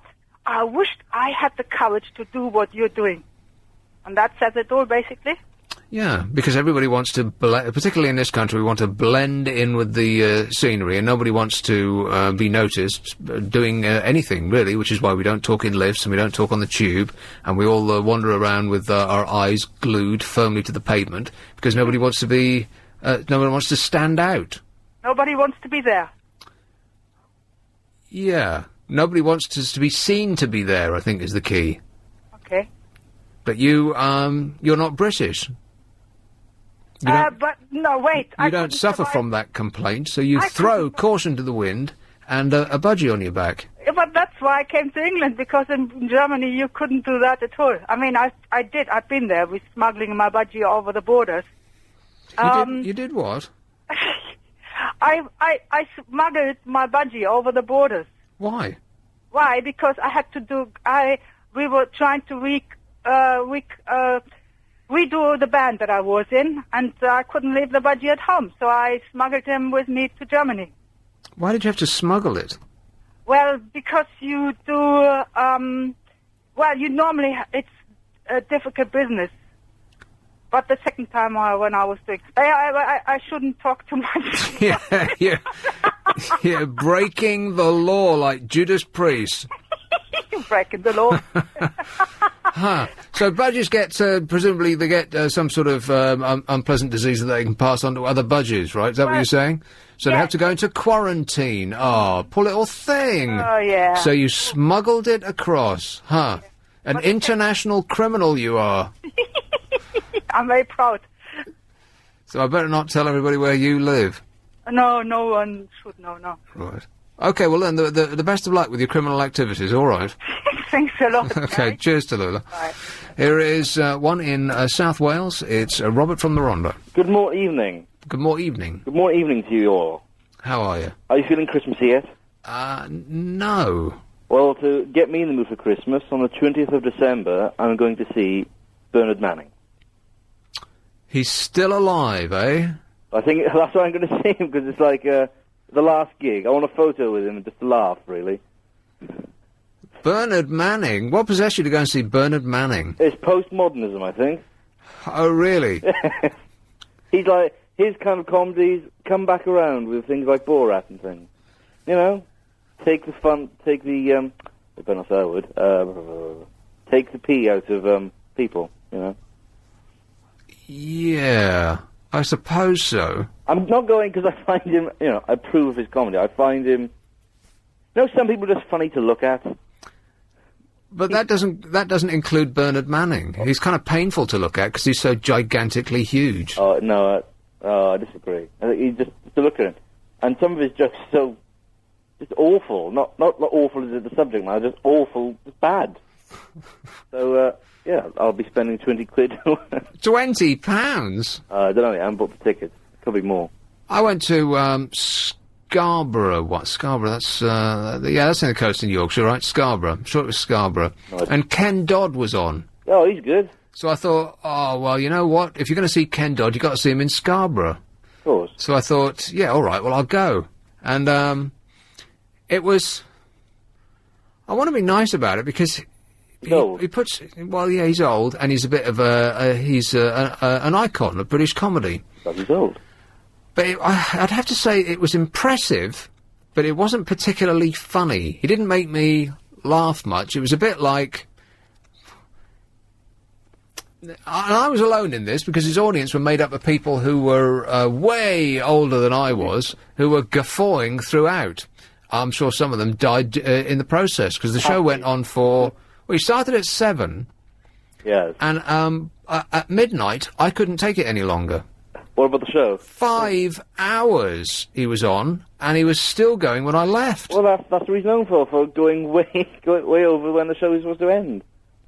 But you know what? I don't think I actually laughed out loud in those whole 5 hours. Like, I was amused, but that's the essence of British comedy, isn't it? Well, exactly. You don't laugh at the, Dad's Army and stuff like that. Yeah, most of it's amusing, and you enjoy being in their company, but laughing out loud is a thing that you seldom do. Well, that kind of comedy's dying away now, so, grab what you can. But how can anybody stand on stage for 5 hours and tell jokes?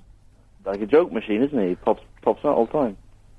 One after another. I wonder if he does this. How can you remember all that much? I can never remember any joke. People say, "Oh, tell us a joke," and I've got. I couldn't come up with one if you put a gun to my head. Only one I ever remember, and it makes me laugh when I think about it. But no, I can't remember more than one. Is there anything that we want to hear right now? Oh, yeah, it was on your show actually 3 years ago. Before I get to that, did I laugh? I didn't tell. Yes, you did the time. Yeah. Because the guy saying I has a funny accent. Anyway, tomorrow I'll tell you later the joke. Tomorrow, I'm going to a Christmas do. Yeah. Right? It's a Bond theme. Bond theme seems to be everywhere. I went up Sloane Street and to the Top People store that begins with H, and Christmas has been cancelled and has been taken over by James Bond. All the shop windows look like an advert for the James Bond movie, and Christmas is nowhere to be seen. Really? That's what I thought. Yeah. Well, anyway, all men will probably go in as James Bond or something, like that.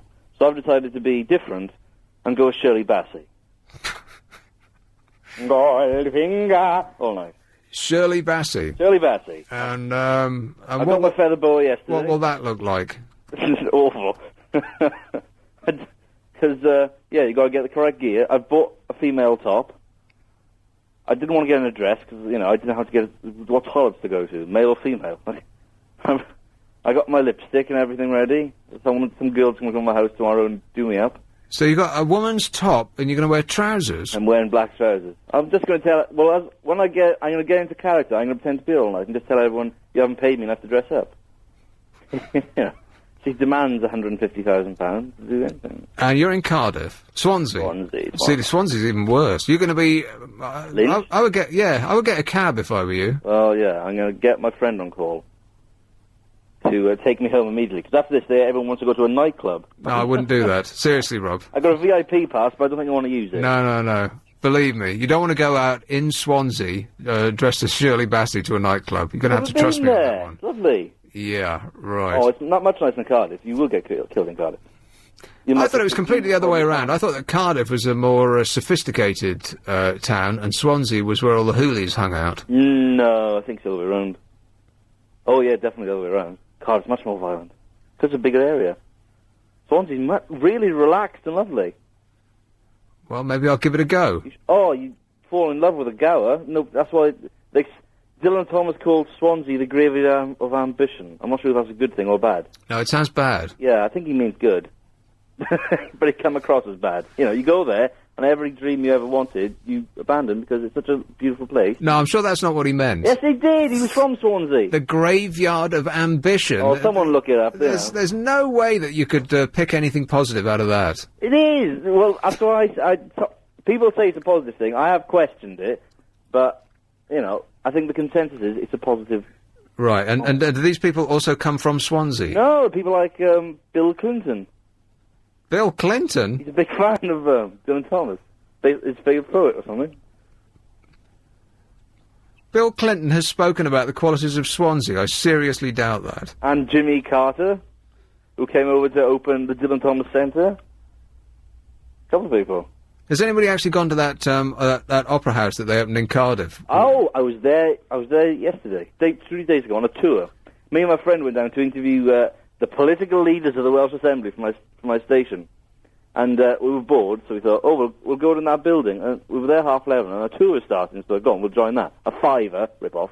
So we joined these bunch of pensioners, and they took us around the building. Took an hour. Very nice, very nice. £5? That seems a little unreasonable. I mean, I, and everybody else paid for it in the first place. Surely it should be free, no? To get to go and see your councillors, the people that are representing you, cost £5. The guy said, when in the main auditorium, which is very impressive, he said, every seat is equal. So then I raised my hand and said, why is there a difference in price then? He didn't like that. I was having photos of the pensioners, and because on my station we're organising a show for Christmas called An Audience with RFTR. And we're pretending that we're booking this place out. So let me ask you this: since you've had the Welsh Parliament or Assembly, whatever you're calling it, since all of those people on giant salaries have been sitting there pontificating about this and that, has life improved immeasurably around your area? Yeah. No, it hasn't. It has. It's completely different to England. Way different politics. We're a different country. In what way? Well, for a start, NHS, instead of all this choice and stuff, they're actually building good local hospitals everywhere. All the NHS has been reorganised. Breakfast for kids in school and good healthy meals. Bus passes for pensioners and disabled people. They can go around all the country free. Oh, got another thing I can't remember. Well, like I said, Wales is certainly showing the way. And I do have to pay top-up fees. And everyone should move there immediately. Do I leave you with this joke? Go on, then. Why do gypsies walk funny? I don't think we want to know. Yes, you do. Are you sure Are you sure I do? Yes, trust me, I'm a professional. I don't know, Rob. Why do gypsies walk funny? Because they have crystal balls. I laughed at that. Well, as I said, the guy did it, had a Yorkshire accent. Right. Okay, say goodbye, Rob. I love you all. This is LBC. If you want to hear the news... Andy. Nick, cutie, how are you? I'm all right. Did you see this BBC Sports Personality of the Year thing? Yes. You did? Some of it. And what do they do for... Intermittently. Huh? Intermittently. And what do they do for David Walliams? Oh, I don't know. I saw him go up on the stage, but I don't know what they... I was on the phone. I don't know what he said or what he did. Because there was some sort of scandal with the BBC. People were moaning and complaining that he hadn't been put on the list. And they moaned in such great numbers that the BBC said, all right then, we'll give him something, but we still won't put him on the list. It was something of that order. And then Zara Phillips won it. Yeah. Crazy name, crazy gal. Very attractive. Yeah, whatever. But she won it for an event that no one saw, and even fewer people were interested in. But you know why she won it? Because she's connected. Correct. Well, that's just so weak. It should have been Darren Clark that won it. No, it shouldn't, because no one had heard of him before his wife sadly died. Oh, I had heard of him, because I watch golf. Well, golf is so barely a sport. I mean, it's more of a pastime. Who do you think should have won it? Well, I don't know. Who was on the list? Let me see if I've got the, thing Andy here. Murray. No. I don't know. I don't know who's on the list. They don't actually give the list here. It was quite a long list. Who came third? I've got no idea. You watched it, dear. I know. I'm not a deer. Told you, if it was a deer, I'd have antlers. You watched it, Mrs. Yes, Mrs. is okay. I didn't. I was on the phone a lot tonight. Phil the Power Taylor, a darts player. He wasn't on it, was he? Now, golf is barely a sport. Darts is certainly not a sport. Darts is something you do in between drinking. You might as well say chess is a sport. I don't watch darts. I hate it. Actually, you know what? I think they're trying to make chess an Olympic sport. Really? The next one, yeah. I mean, that's just properly boring. silly. How boring would that be? The difference between sports and pastimes is that if you are fat, you cannot play sport. Then it's a pastime. If fat people can do like cricket, if fat people can do it, then it's a pastime. It's not a sport. Cricket's not a sport, it's a pastime. I love cricket. Why are you being horrible? Come on. Cricket? That? The cricketers aren't that. You know what? Until recently, they used to be. I mean, look at Botham. He used to be, you know... He was athletically built. No, he wasn't. He looked like a barrel on legs. Look at the rugby players. Yeah, well, rugby players, they're hopped up on steroids. There's not an ounce of fat on them. They're just like gigantic wads of muscle. They're just... I can't say it on, but... What's that word? House. Yeah. There's another word. Like a brick house. That's it, a brick house. Yeah. I was going to say something rude. I mean, does it look like there's much steroids going on in rugby? Yeah, I think so. It looks that way to me. I mean, Are people they allowed to? Oh, well, you know what? With drug testing, the rewards for taking drugs are so great that they will always be one step ahead of the drug testers. If you get caught out these days, then it's you haven't been paying attention to the trainer very much. I don't know, because I can't comment on rugby. Well, how come they all look like that, then? I mean, men from this country don't come in that size or shape, do they? It's true. Well, it depends what they eat, doesn't it? Well, no, not really. I mean, if I ate like that, I wouldn't look like that. I think they've got some extra help. Really? Yeah. What's it called? Neanderthone or something, isn't it? I've got no idea, but it looks like to me, it looks like they're getting extra help. That's all. It's. I'm not saying that's definitely the case, because what do I know? I'm just a bloke who watches TV. But it looks that way to me. I mean, they all look the same gigantic size. How come, you think? Where's Lucy tonight? I don't know. She's abandoned you. Again? Again, I know. I heard her last night, but not the week before. No, she wasn't here the week before. She was on top form last night. You've got Bob tonight. Yeah. Which is good. Absolutely. How come you're in, Bob? You're not normally in on this, on Sunday, are you? Because I knew it was you, and I really wanted to do the shift. He's lying to us, Mandy. He's lovely. No, that's true. He's really nice. Don't be horrible to Bob. I'm trying. Be nice. So have you got a job yet? No, have you found me one? What?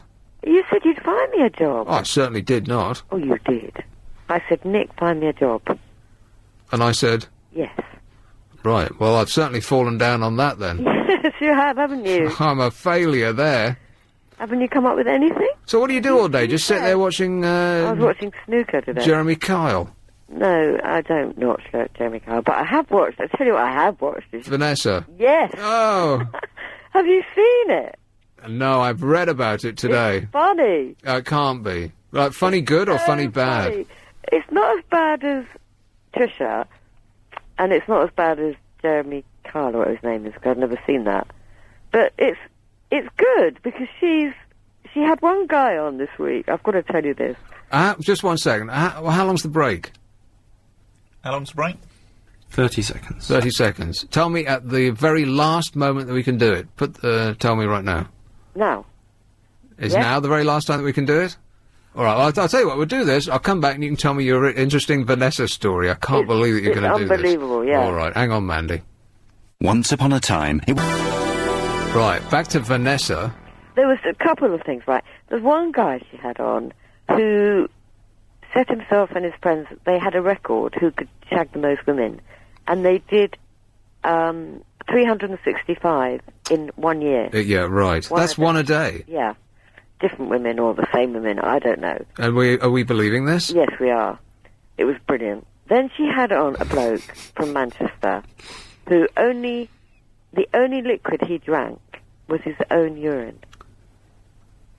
Okay, well, many questions come to me, the first of which is why? But his skin was unbelievable.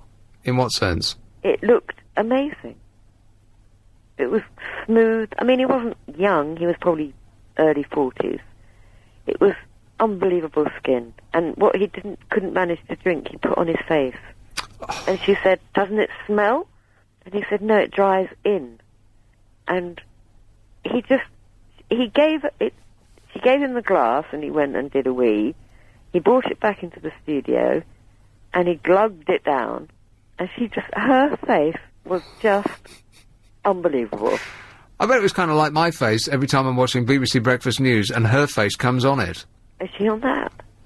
In the morning at about 8 or 8:30 or something like that, when they break for the local news, they stick her on at the end, because she's advertising some radio show that she does. Well, why are you watching BBC? And bits of my porridge are like just flying across the room. There she is again. And look, at that time of the morning, of course she hasn't had, the benefit of a makeup department. She looks like she's just sat up in bed.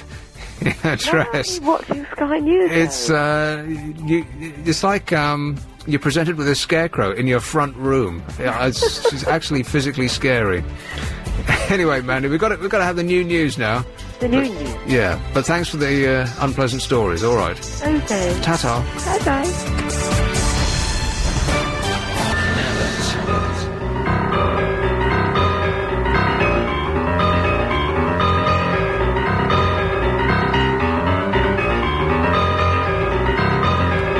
I wish I hadn't heard that story about the bad fat now, because I'm the sort of person that I hear a medical condition and I'll fit my problems around that condition and convince myself that I'm about to die immediately, if not sooner.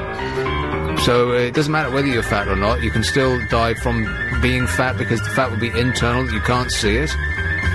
Great. You some massive hypochondriac or something?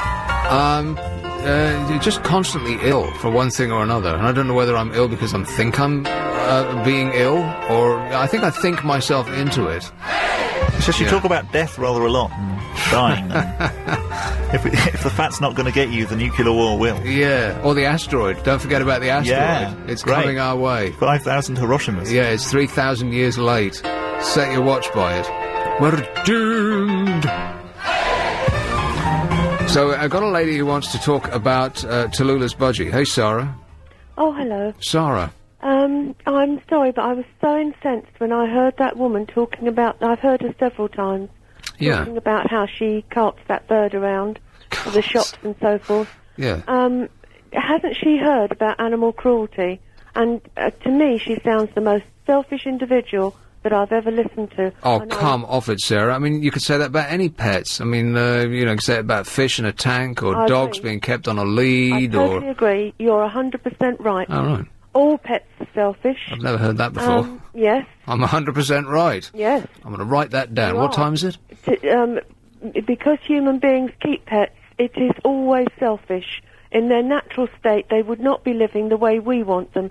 Taken away from their... Yeah, but they might be dead, though, Sarah, in their natural state, because they might be foraging for their little seeds, and they won't be able to find any. They might be, but at least it's not a forced environment on them. I'd rather live in a forced environment than die for lack of food, though. Yes, but they're taken away from their mothers. Very early weeks, within about 6 to 8 weeks. The law now is that you shouldn't take them under 8 weeks. And there's a law that says you can't take a pet from its mother under 8 weeks. Cats and dogs. Really? Yeah, but I think true? People still do. Yes, I think people still do.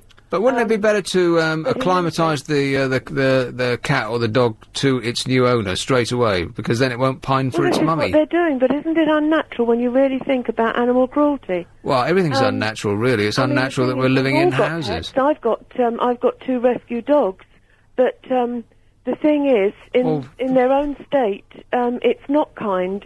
But the whole thing is so upside down. How do you square what you're talking about then with the fact that you actually keep dogs? I've got 2 rescue dogs, but I agree the whole thing is cruel, and particularly keeping any sort of creatures in cages or tanks. Any caged animals or caged birds or fish tanks, the whole lot is... really and truly, is horrendously cruel. What, even fish, though? I mean, yes, fish. It's because of our own selfishness. We want them, so we have them, and there is absolutely nothing that any of these creatures can do about it. But you know what? In the wild, they might be ripped apart by something up the food chain. Wouldn't it be better to keep them nice and safe and warm and snug? Well, no, because if their ultimate end ends in some sort of tragic misfortune, that is a one-off instance which ends with the end of their life, poor things. But the thing is, at least, hopefully, they will have lived their lives in their natural state. Yeah, but they might have lived their lives in a state of absolute terror. No. See, if I was a cat, for instance, I would rather be, continuously stroked and fed kitty cat or Purina, or what? Is Purina a cat food? Yeah, Purina. Or, any of those things that you get in the double aisles of pet foods, and, given a warm little basket and my own room and, tickled under the chin every now and again, instead of having to forage for rats and mice and sleep out in the cold and the wet. Doesn't that sound better? How do you know? You've never been a cat. You're saying it from a human being's point of view. I'm just guessing. But what I want to say is... Well, the thing with a cat is, if it doesn't like it, then it'll leave. Yes. It chooses. But caged animals can't do that, and caged birds, when you've taken away their natural habits, it would be like tying our arms and legs up and putting us in a cage to keep a bird caged so that it can't fly. And, birds soar through the heavens and the flight... with the greatest they of can ease. cover miles a day. I think you're exaggerating a little bit when you say tying our arms and legs up. I mean, well, no, that would be the equivalent with a human being. Do people to tie... take away birds' freedom of flight. Do people tie little Budgie's arms together? No, they take away their natural habit of flight. Yeah, but if you take them away really early, then they don't know that they should be in the jungle or wherever it is that they hang out. Actually, budgies hang out around my place. There's loads of them in the trees. So it would be the equivalent. If you take away the bird's possibility of flying, would be to take away our possibility of using our arms and legs. Well, I think what you should do next, Sarah, is open your front door and let your dogs free. Well, what I want to say is, with the birds, the Victorians used to keep them in very, very tiny cages. Well, the Spanish still do. Particularly canaries, to force them to sing because they like to hear them sing. Yeah. But eventually this was found to be cruel.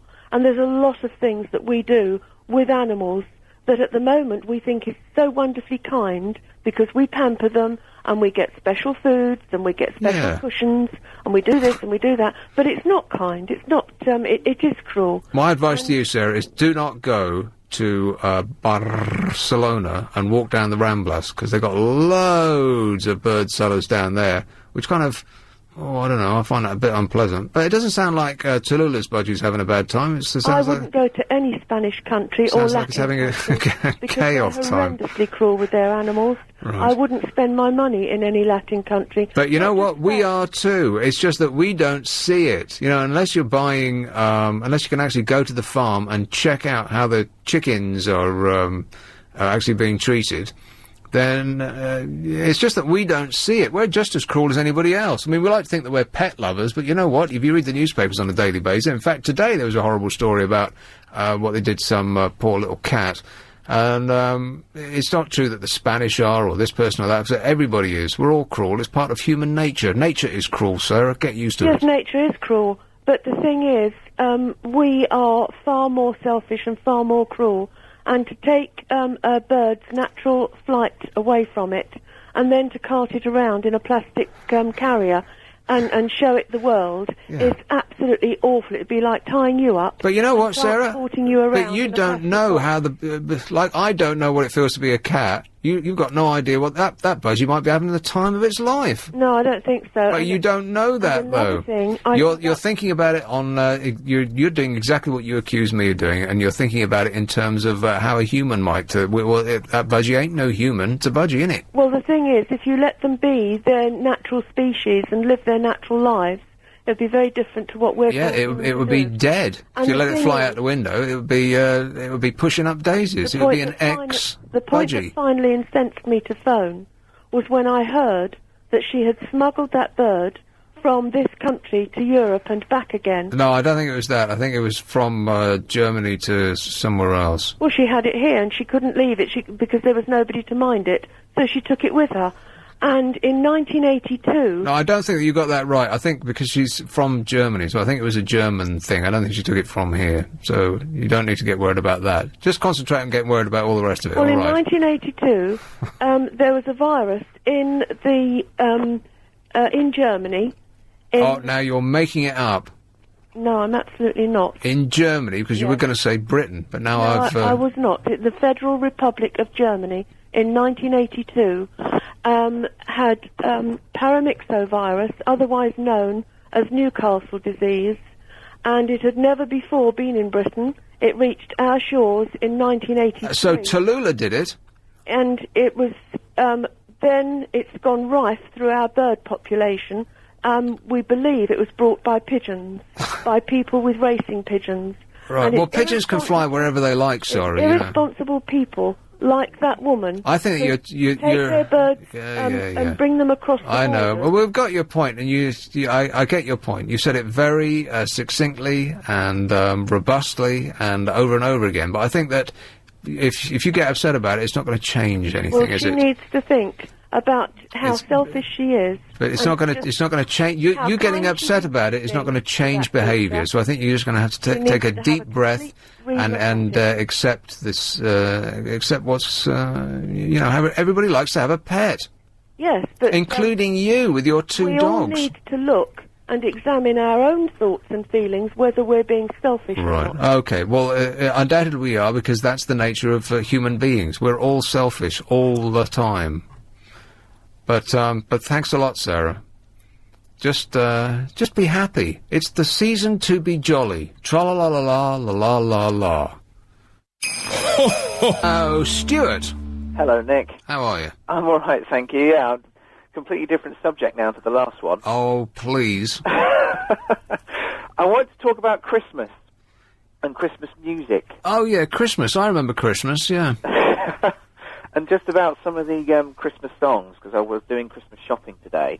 It still comes as a shock when you hear them when you're out. Yeah, and I always think of the people who have to work in the shops, because we went out a couple of weeks ago, even in sort of middle of November, and already they were playing, you know, the usual Christmas songs, and you think, well, you're in there just for 5 minutes, but it must drive people working in shops completely mad. Yeah, insane, you would think. And one of them was actually playing The Crazy Frog. Have you heard The Crazy Frog's Christmas single this year? No. It's a cover version of Last Christmas. Oh. And it's as bad as you imagine. And that'll be on that'll be on heavy rotation in whatever shop you heard it. And Yeah. If they sell guns, then you know that customers are going to be in deep trouble. I just wondered what your kind of favourite Christmas song is. What's your kind of favourite era for the Christmas music, or is it something that you try to avoid? Well, it's hard not to like Slade and Wizard. I mean, the money they get, the money that the writers of those songs and the bands must get for just having those two hits, one each. Slade, what is it? Come On Everybody, or... Oh, Merry Christmas, everybody. Is that what that is? Yeah, it's out again. I think it's in the charts Of again. course, Yeah. every single year. Because come January, the end of January, they must get a cheque that has to be delivered by lorry. It would be so huge. Just for that one song. Wouldn't that be all you need to do to never have to work again for the rest of your life, is come up with a Christmas song, because it can be a hit every year. Yeah.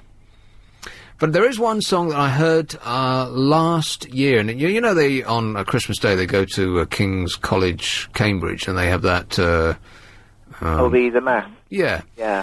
Well, they did one carol, and I'm not really... I'm not a religious person at all, but there was this this thing that they did, and it was moving beyond almost any piece of music that I've ever heard, and I'm going to be on Christmas Eve for an hour. You know, it's 10 till 1. Yeah. Christmas Day, in fact. Christmas Eve, 10 till 1 o'clock in the morning on Christmas Day.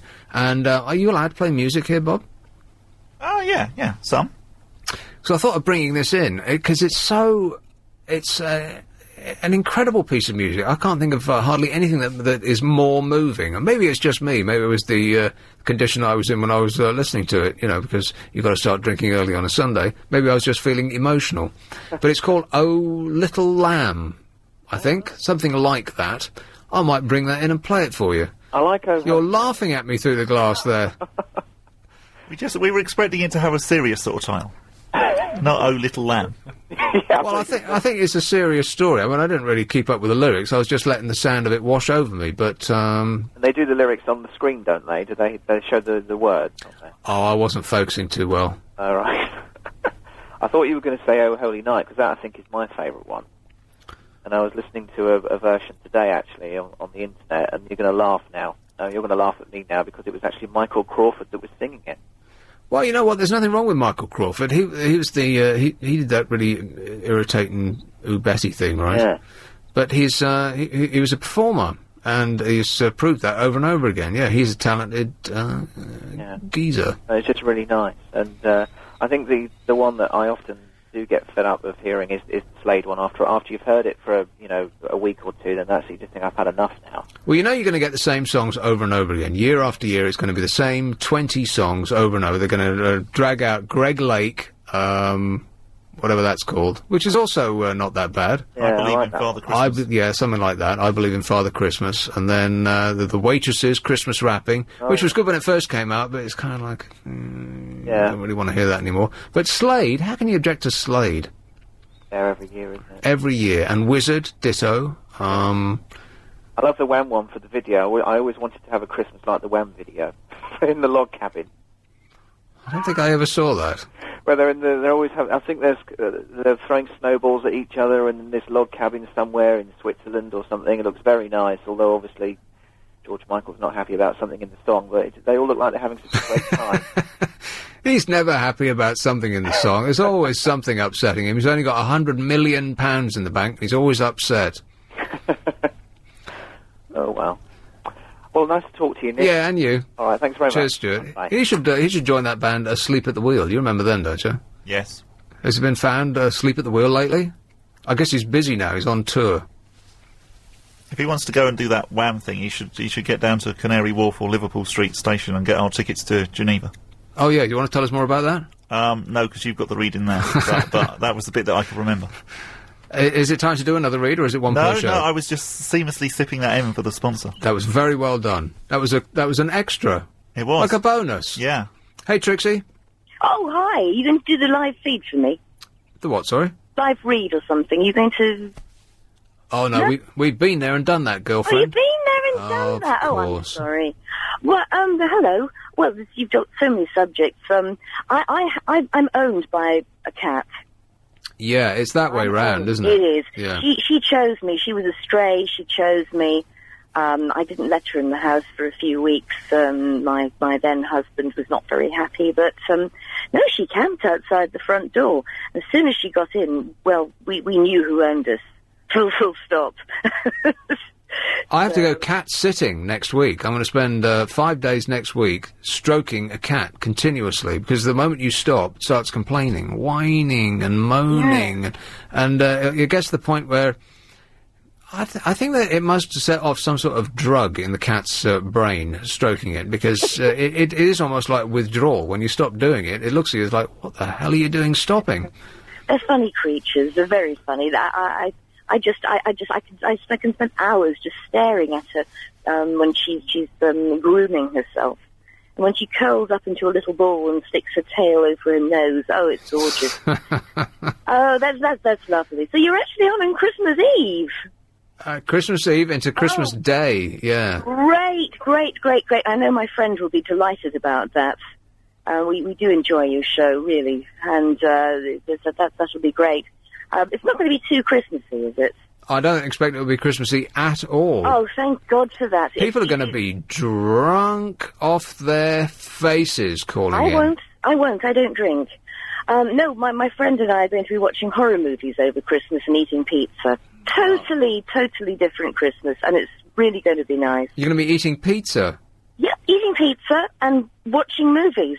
Pizza has been my traditional Christmas dinner for about 20 years now. Yes, and you can make your own pizza. Yeah. I don't have a very good oven, unfortunately, in this flat. If I did, I would make a pizza. That sounds like the weakest excuse I've ever heard. No, it's not. Honestly, it's a really bad oven. But What do you mean bad? Does it heat up? No, the element is bent. It's a rented flat. Goodness knows who used to live here before, but trust me, it's not a place you'd like to cook something. So, have you got a landlord? Call up your landlord and tell him your element's bent. I would.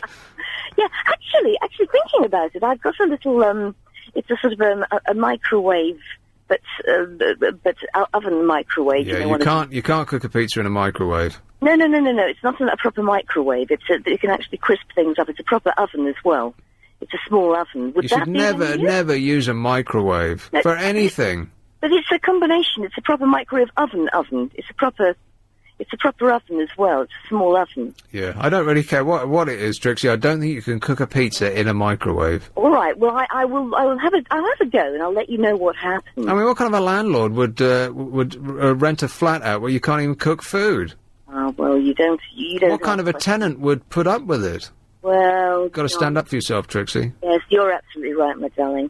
But anyway, I'm delighted about you being there on Christmas Eve and understanding about animals. Brilliant. I actually didn't listen to or didn't watch the Diana thing tonight. The what? There was a thing about Diana tonight about the whole, the results of this preliminary hearing. Right. And I missed it because I wanted to listen to you. Of course, those preliminary hearings, the results of that long investigation, they really have put all those conspiracy theories to rest, haven't they? I don't know. I'm not sure. Well, no is the answer to that question. Of course not. Okay, so the driver was, it really was his blood. Yeah? It really was his blood. Well, that's what they said. But when they retested it, the amount of alcohol goes up in a dead person's body anyway. And if he had been that drunk when he was driving, he wouldn't have been able to drive. The amount of alcohol in your blood goes up when you're dead. Yeah, yes, it apparently goes up in the ethanol goes up in the blood. So you can, so the longer the person is dead, and you take blood samples from them later, you've got a false reading. It doesn't make the slightest bit of difference, I mean, they could, and now they've said, okay, it really is his blood. People who suspect a cover-up will say, oh, well, of course, if, MI5 had, MI5, MI6, the royal family, Tony Blair himself, whoever wanted her dead, they think. Well, could have, I mean, how easy is that? You just switch it, and or you get a bit of his blood and you pour some booze in it, or whatever they do to, pull the wool over our eyes. No one's going to stop believing that it was all a cover-up. It doesn't matter how much money and how long it takes. People will not be swayed. No. It's going to carry on for years, like Marilyn Monroe, for example. Oh, well, wait, much more so than that, because we got to the point, really, in this country where we just, I don't know if it's just me, but no, I don't think it is. I think that most people just assume the worst of the people who are leading us. There was something extremely suspicious about it. We think that there's something extremely suspicious about everything. I mean, there's a story on the news about the police are bugging themselves now. Yes, I mean, what chance have we got? Precisely. I mean, it's all a can of worms, and we're just finding the beginning of the can of worms, basically. It's a big can of worms, and we've got to eat it. Well, hopefully not on Christmas Day. I'm happy with my pizza, but listen, I promise I'll have a go at cooking a pizza, and I will let you know. From scratch, mind. Don't buy one of these packets that's got... Hey, I know, I have done it from scratch.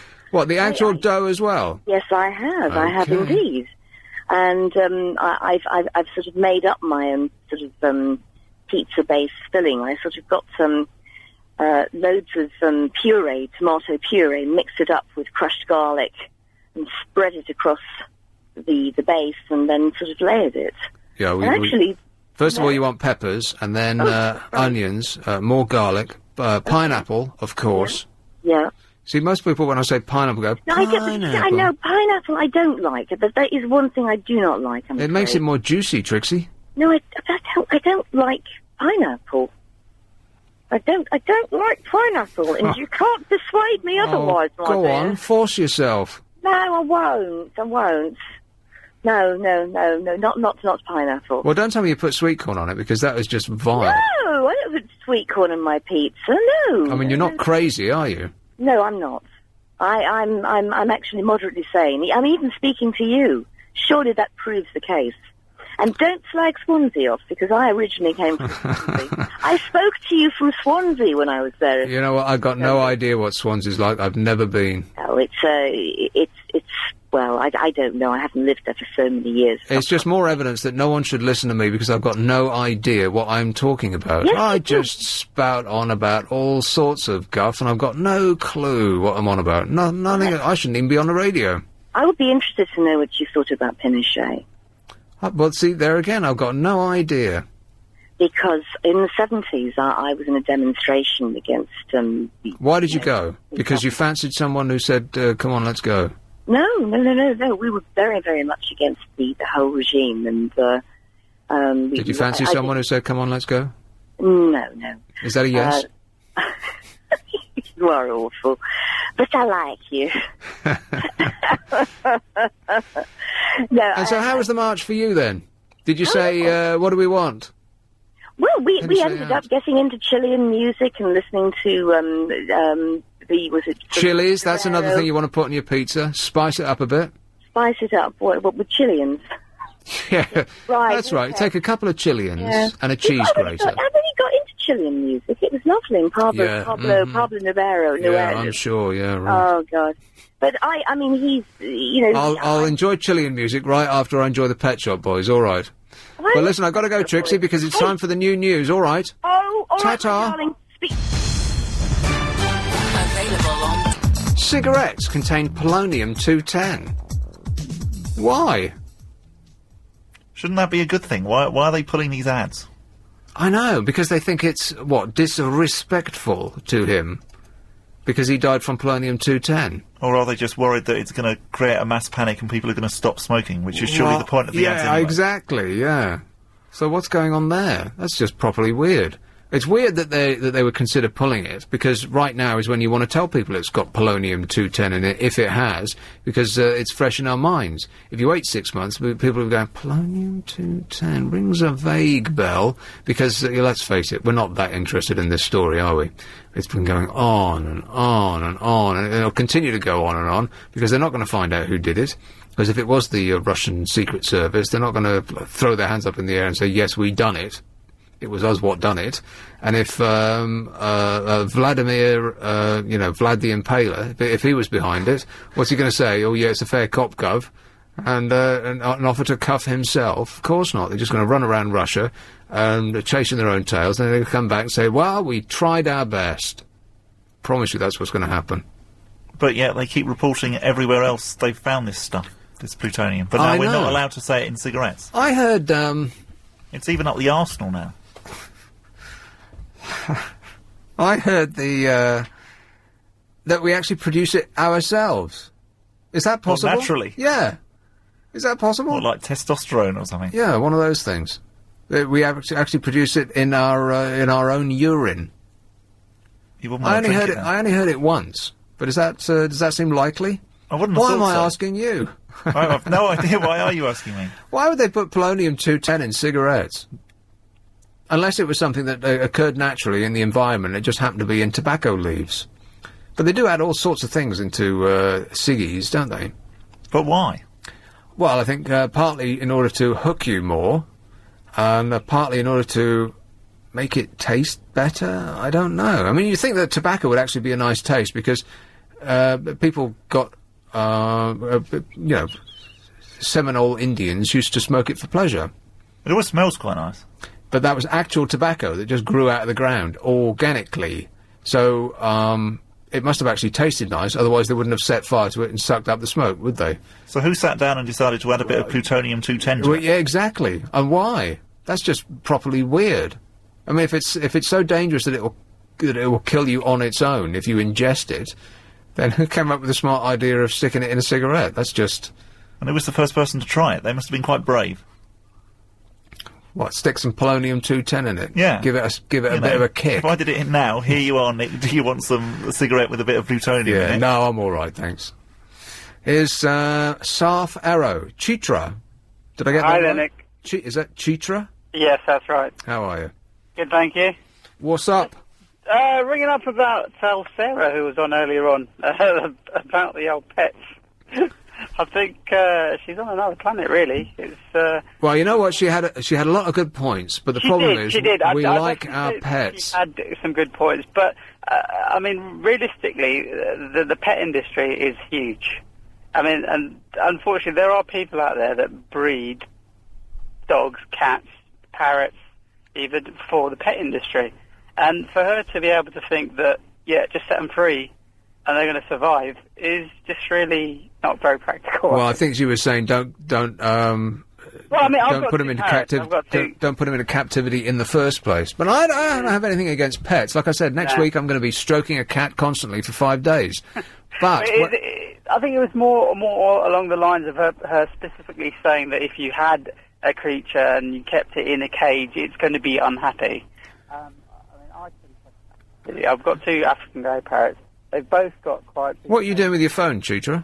Nothing, why? Well, you keep disappearing. Must be the reception. Let me see if I can move a little bit and see if that makes it any better. Is that any better? Yeah, it's fine. But where I part company with people who breed pets for a living is when they start breeding pets that are abnormal, that in the wild would not survive. Like those dogs that look like they've been hit in the face with a shovel and are snorting and crossbreeding and stuff like that. Yeah, like those. I can't remember, like Bichon that's right. or whatever they're called. The dogs that have got no noses, basically, and they can't breathe. Or dogs that they've got the hair over their eyes because. Why do they do that? Because I don't. I've got no idea. You hear because about these people it's like a saying that, fashion accessory. Pet owners that look like their pets. You don't think that's why they did it? No one looks like that. Well, boxers, I suppose. But you know, the Great British Bulldog, that can't hardly breathe. It's just wheezing and because its nose is all squashed. Because see, a dog like that would not survive in the wild. See, that's where I part company with the people who've got these weird pets. If you've actually made it such that it would die without our constant attention, then that's no kind of an animal. That shouldn't even exist. Sad, isn't it? Yeah, I know. No, I mean, my point really was that I've got 2 parrots. They come out of the cage, they fly around the house in the evening for a couple of hours. In the summertime, they're actually out in the garden, and they have the choice of flying off if they want to. You're kidding? You let them out? Yeah, they're out in the garden. They'll stay on a perch, and they've been hand-reared up to about 12 weeks, and that's when they're sold on. Well, they're not chained to the perch. No, not chained to the perch at all. Well, aren't you concerned that they'll just fly away? Well, this is the thing, it's because they are actually so attached to us that they have the choice. If they wanted to fly away, they could, but that's really bizarre. I've never heard of such a thing. I thought that people were, constantly running around making sure the windows were closed and don't leave that door open. I mean, it's how you actually give them attention and care. And there's a breeder that we go to who we leave the pets with when we go on holiday, and she's like a bird sitter, and she has she's got, a variety of birds that she looks after, and for her own, she's got like this macaw that'll be out in the garden, and the wings aren't clipped or anything so that it can't fly, but it'll sit on the perch all day long. It doesn't fly away. Well, there must be owners whose parrots like them less than yours do, because outside my place, there's a whole flock of them in the trees. Right. I think down in Surrey, in Richmond Park, there's a whole load of them. I think that escaped from somewhere. Bright green things with their weird chirping. They are. Does it get on your nerves? Well, no, it's just bizarre because you get used to certain bird calls, and then there's something else that looks like that sounds like David Attenborough should be doing a voiceover. What's that? Did you see that program about extinct animals the other night on ITV2? I think it was. They're doing this thing with what's his name? The newsreader. Reginald Bosanquet. Now, there's a name from the past I haven't thought of in a good long while. Is he still alive? I think so. Reginald Bosanquet? Yeah. How about, who's the guy that does the 10 o'clock news? That's the one I'm trying to think of. He's a Sir now, isn't he? Yeah, undoubtedly, yeah. And why? Just because he stayed in the job long enough? Yeah, what a silly thing that is. Well, let's ennoble him just because he got lucky enough to keep the job long enough. Yeah. I thought he retired, but then you see him back on there again, don't you? He's back like a bad penny. What's his name? You know what? It's on the tip of my tongue. But Oh, come on! Between the four of us, we've got two of you guys through there. Sir Trevor MacDonald? Trevor That's it, MacDonald, Sir yeah. Trevor. Sir Trev. That doesn't sound right at all, does it? No, not at all. White? Well, his hair's completely white now, isn't it? Is it? Yes, he's got white hair and a white moustache. He looks very freaky. Well, distinguished, I would imagine. Not distinguished. You're saying freaky, right? Okay, well, we'll go with freaky. So he's doing this show, and it was what? It's about basically 8 species of animals that are nearly going to be extinct. Good. And they've got various. Which ones are they then? They've got the polar bear. Oh.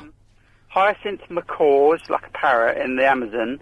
There's leatherback turtle, the tiger, panda bear. What were the others? Well, wait a minute. You've mentioned some cute ones there. Yeah, See, I know, macaw. exactly. I'm not too bothered about a macaw. And, No. Well, leatherback turtles I can give or take, but polar bears, they're sweet. I know. Unless Well, you would they've got, actually like, meet 8 one in the celebrities. wild. And each celebrity's basically got an animal. Oh, and cool. um, I knew there had to be a catch, because it was on ITV2, and what I was thinking at the time was, that's not the sort of thing they do on ITV2. It was a celebrity show. Exactly. Well, they're trying to basically, it's another one of these reality things where you've got to ring in, basically, and vote for which one you want to save. And I think whoever wins the most amount of votes gets £1 million to save this animal from extinction. Oh, that'll work, yeah. Exactly. How far is £1 million going to go? They're trying to explain with this polar bear that, the ice caps are melting and they're losing their sort of places, the habitat where they can hunt. I'm thinking, right, so what are you going to do to be out with £1 million? Build a massive iceberg that's going to, sort this out? They're talking about making a sanctuary or something for the polar bear where... What, put it in a zoo, you mean? Yeah, most Yeah. But it was interesting to watch. I'd like to see a show where celebrities would actually meet the animals in person. Well, animals... See, there it goes with your phone again. I don't know, it's just the area, I think. Right. I've got my earpiece on, I'm driving home.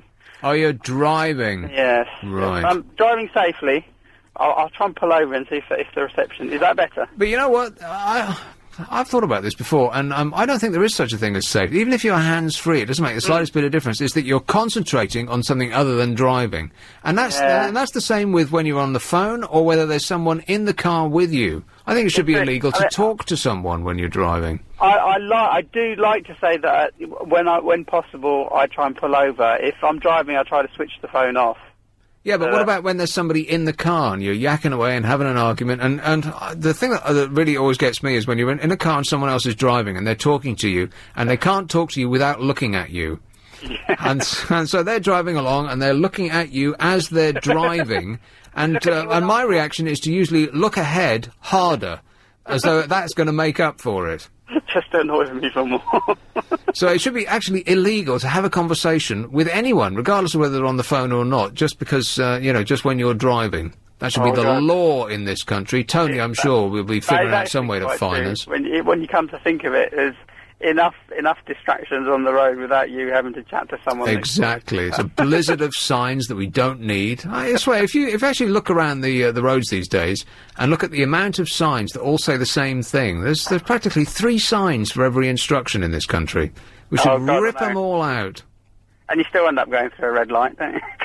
No, never done that, mate. Or wrong down the wrong road, down a one-way street. Yeah, what's your licence number again?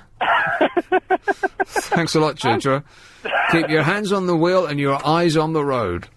Your endowment policy goes... Oh, Sarah. A mad scramble for the phone. Hello, Sarah. Yes, hello. How are you? Fine, thank you. Groovy, baby. What's up? Feeling nice and calm. Of course. And relaxed. It's Sunday. What's not to be relaxed about? Actually, it's Monday now. Start freaking out now. Sorry, stop freaking out now. What's up, Sarah? Oh, nothing.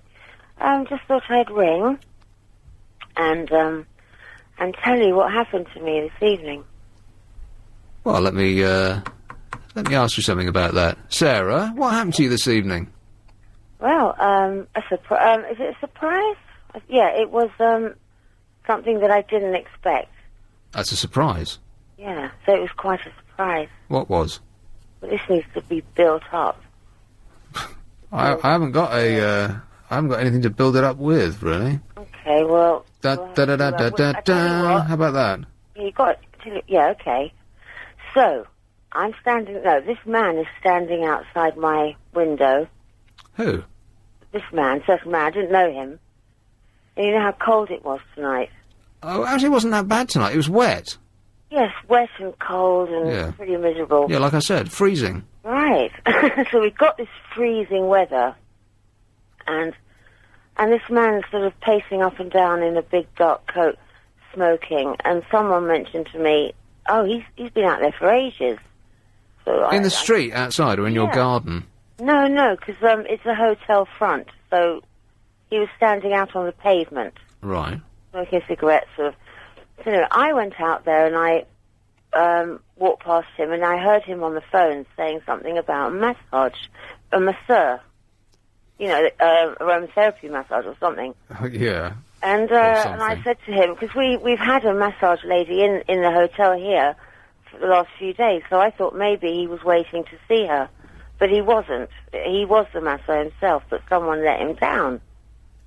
So they just cancelled. Right.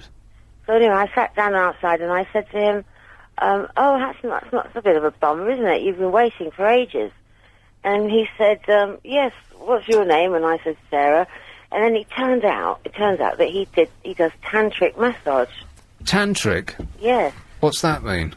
Oh, please don't say that. It's not a sexual thing, is it, Sarah? I think it doesn't begin with S, but I think it's got something to do with SCX. It doesn't begin with S, but it's got... It's T, it begins with T. I don't understand it. Tantric, yeah, right. I thought you were trying to give me another word that describes it, but tantric, right, okay. Right, so yeah, tantric, that's a sting thing, right? When he's not hugging trees, he's tantrically doing his wife, yeah. Right, well, anyway, I said, do you? I said, I've got a few books on tantric. And I said, and guess what? Yesterday in my diary, I had actually written, I would like to meet a tantric master. It's so strange. Is it? Well, hang on a minute. Tantric... Because there's tantric sex, so if tantric, if tantric, is that a noun? If tantric was all about sex, then there wouldn't be the phrase tantric sex, because it implies that there's tantric other stuff, right? Tantric meditation and tantric shopping or whatever it is. Yeah. So what is tantric? Well, it's old. Old? Oh, well, you should have said. It's quite old, isn't it? I've got no idea. There's your other phone. Yeah, that's okay. I just took it off the hook. So, you are very...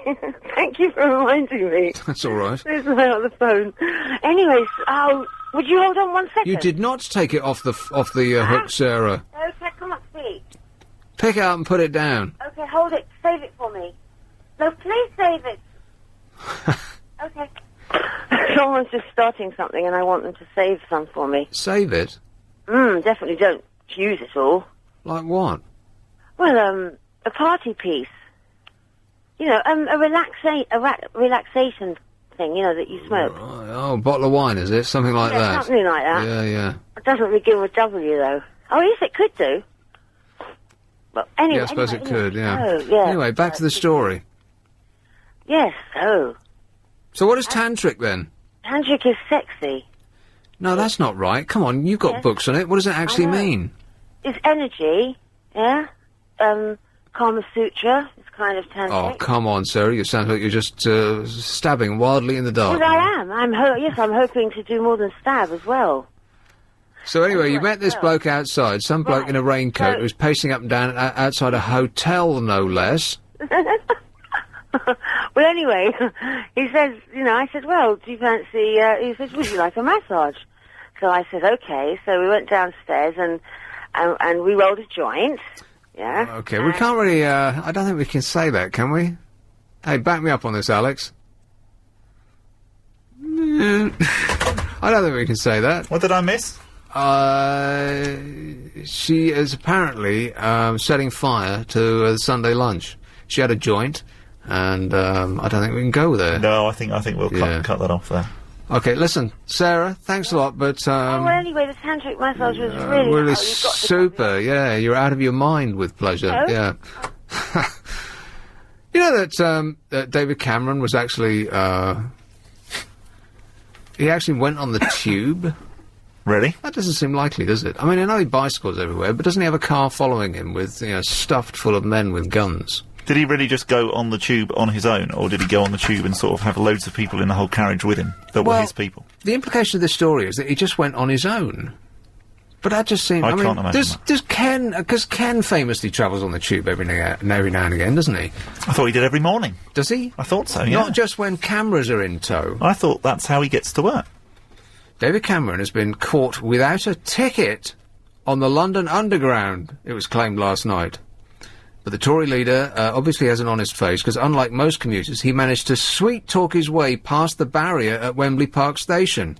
He was asked to pay his £3 fare, but got away without the usual £20 fine. Is it 20 quid now? Yeah. I got hauled off a train, because my ticket was invalid, and I was treated like a common criminal, even though I had paid fully.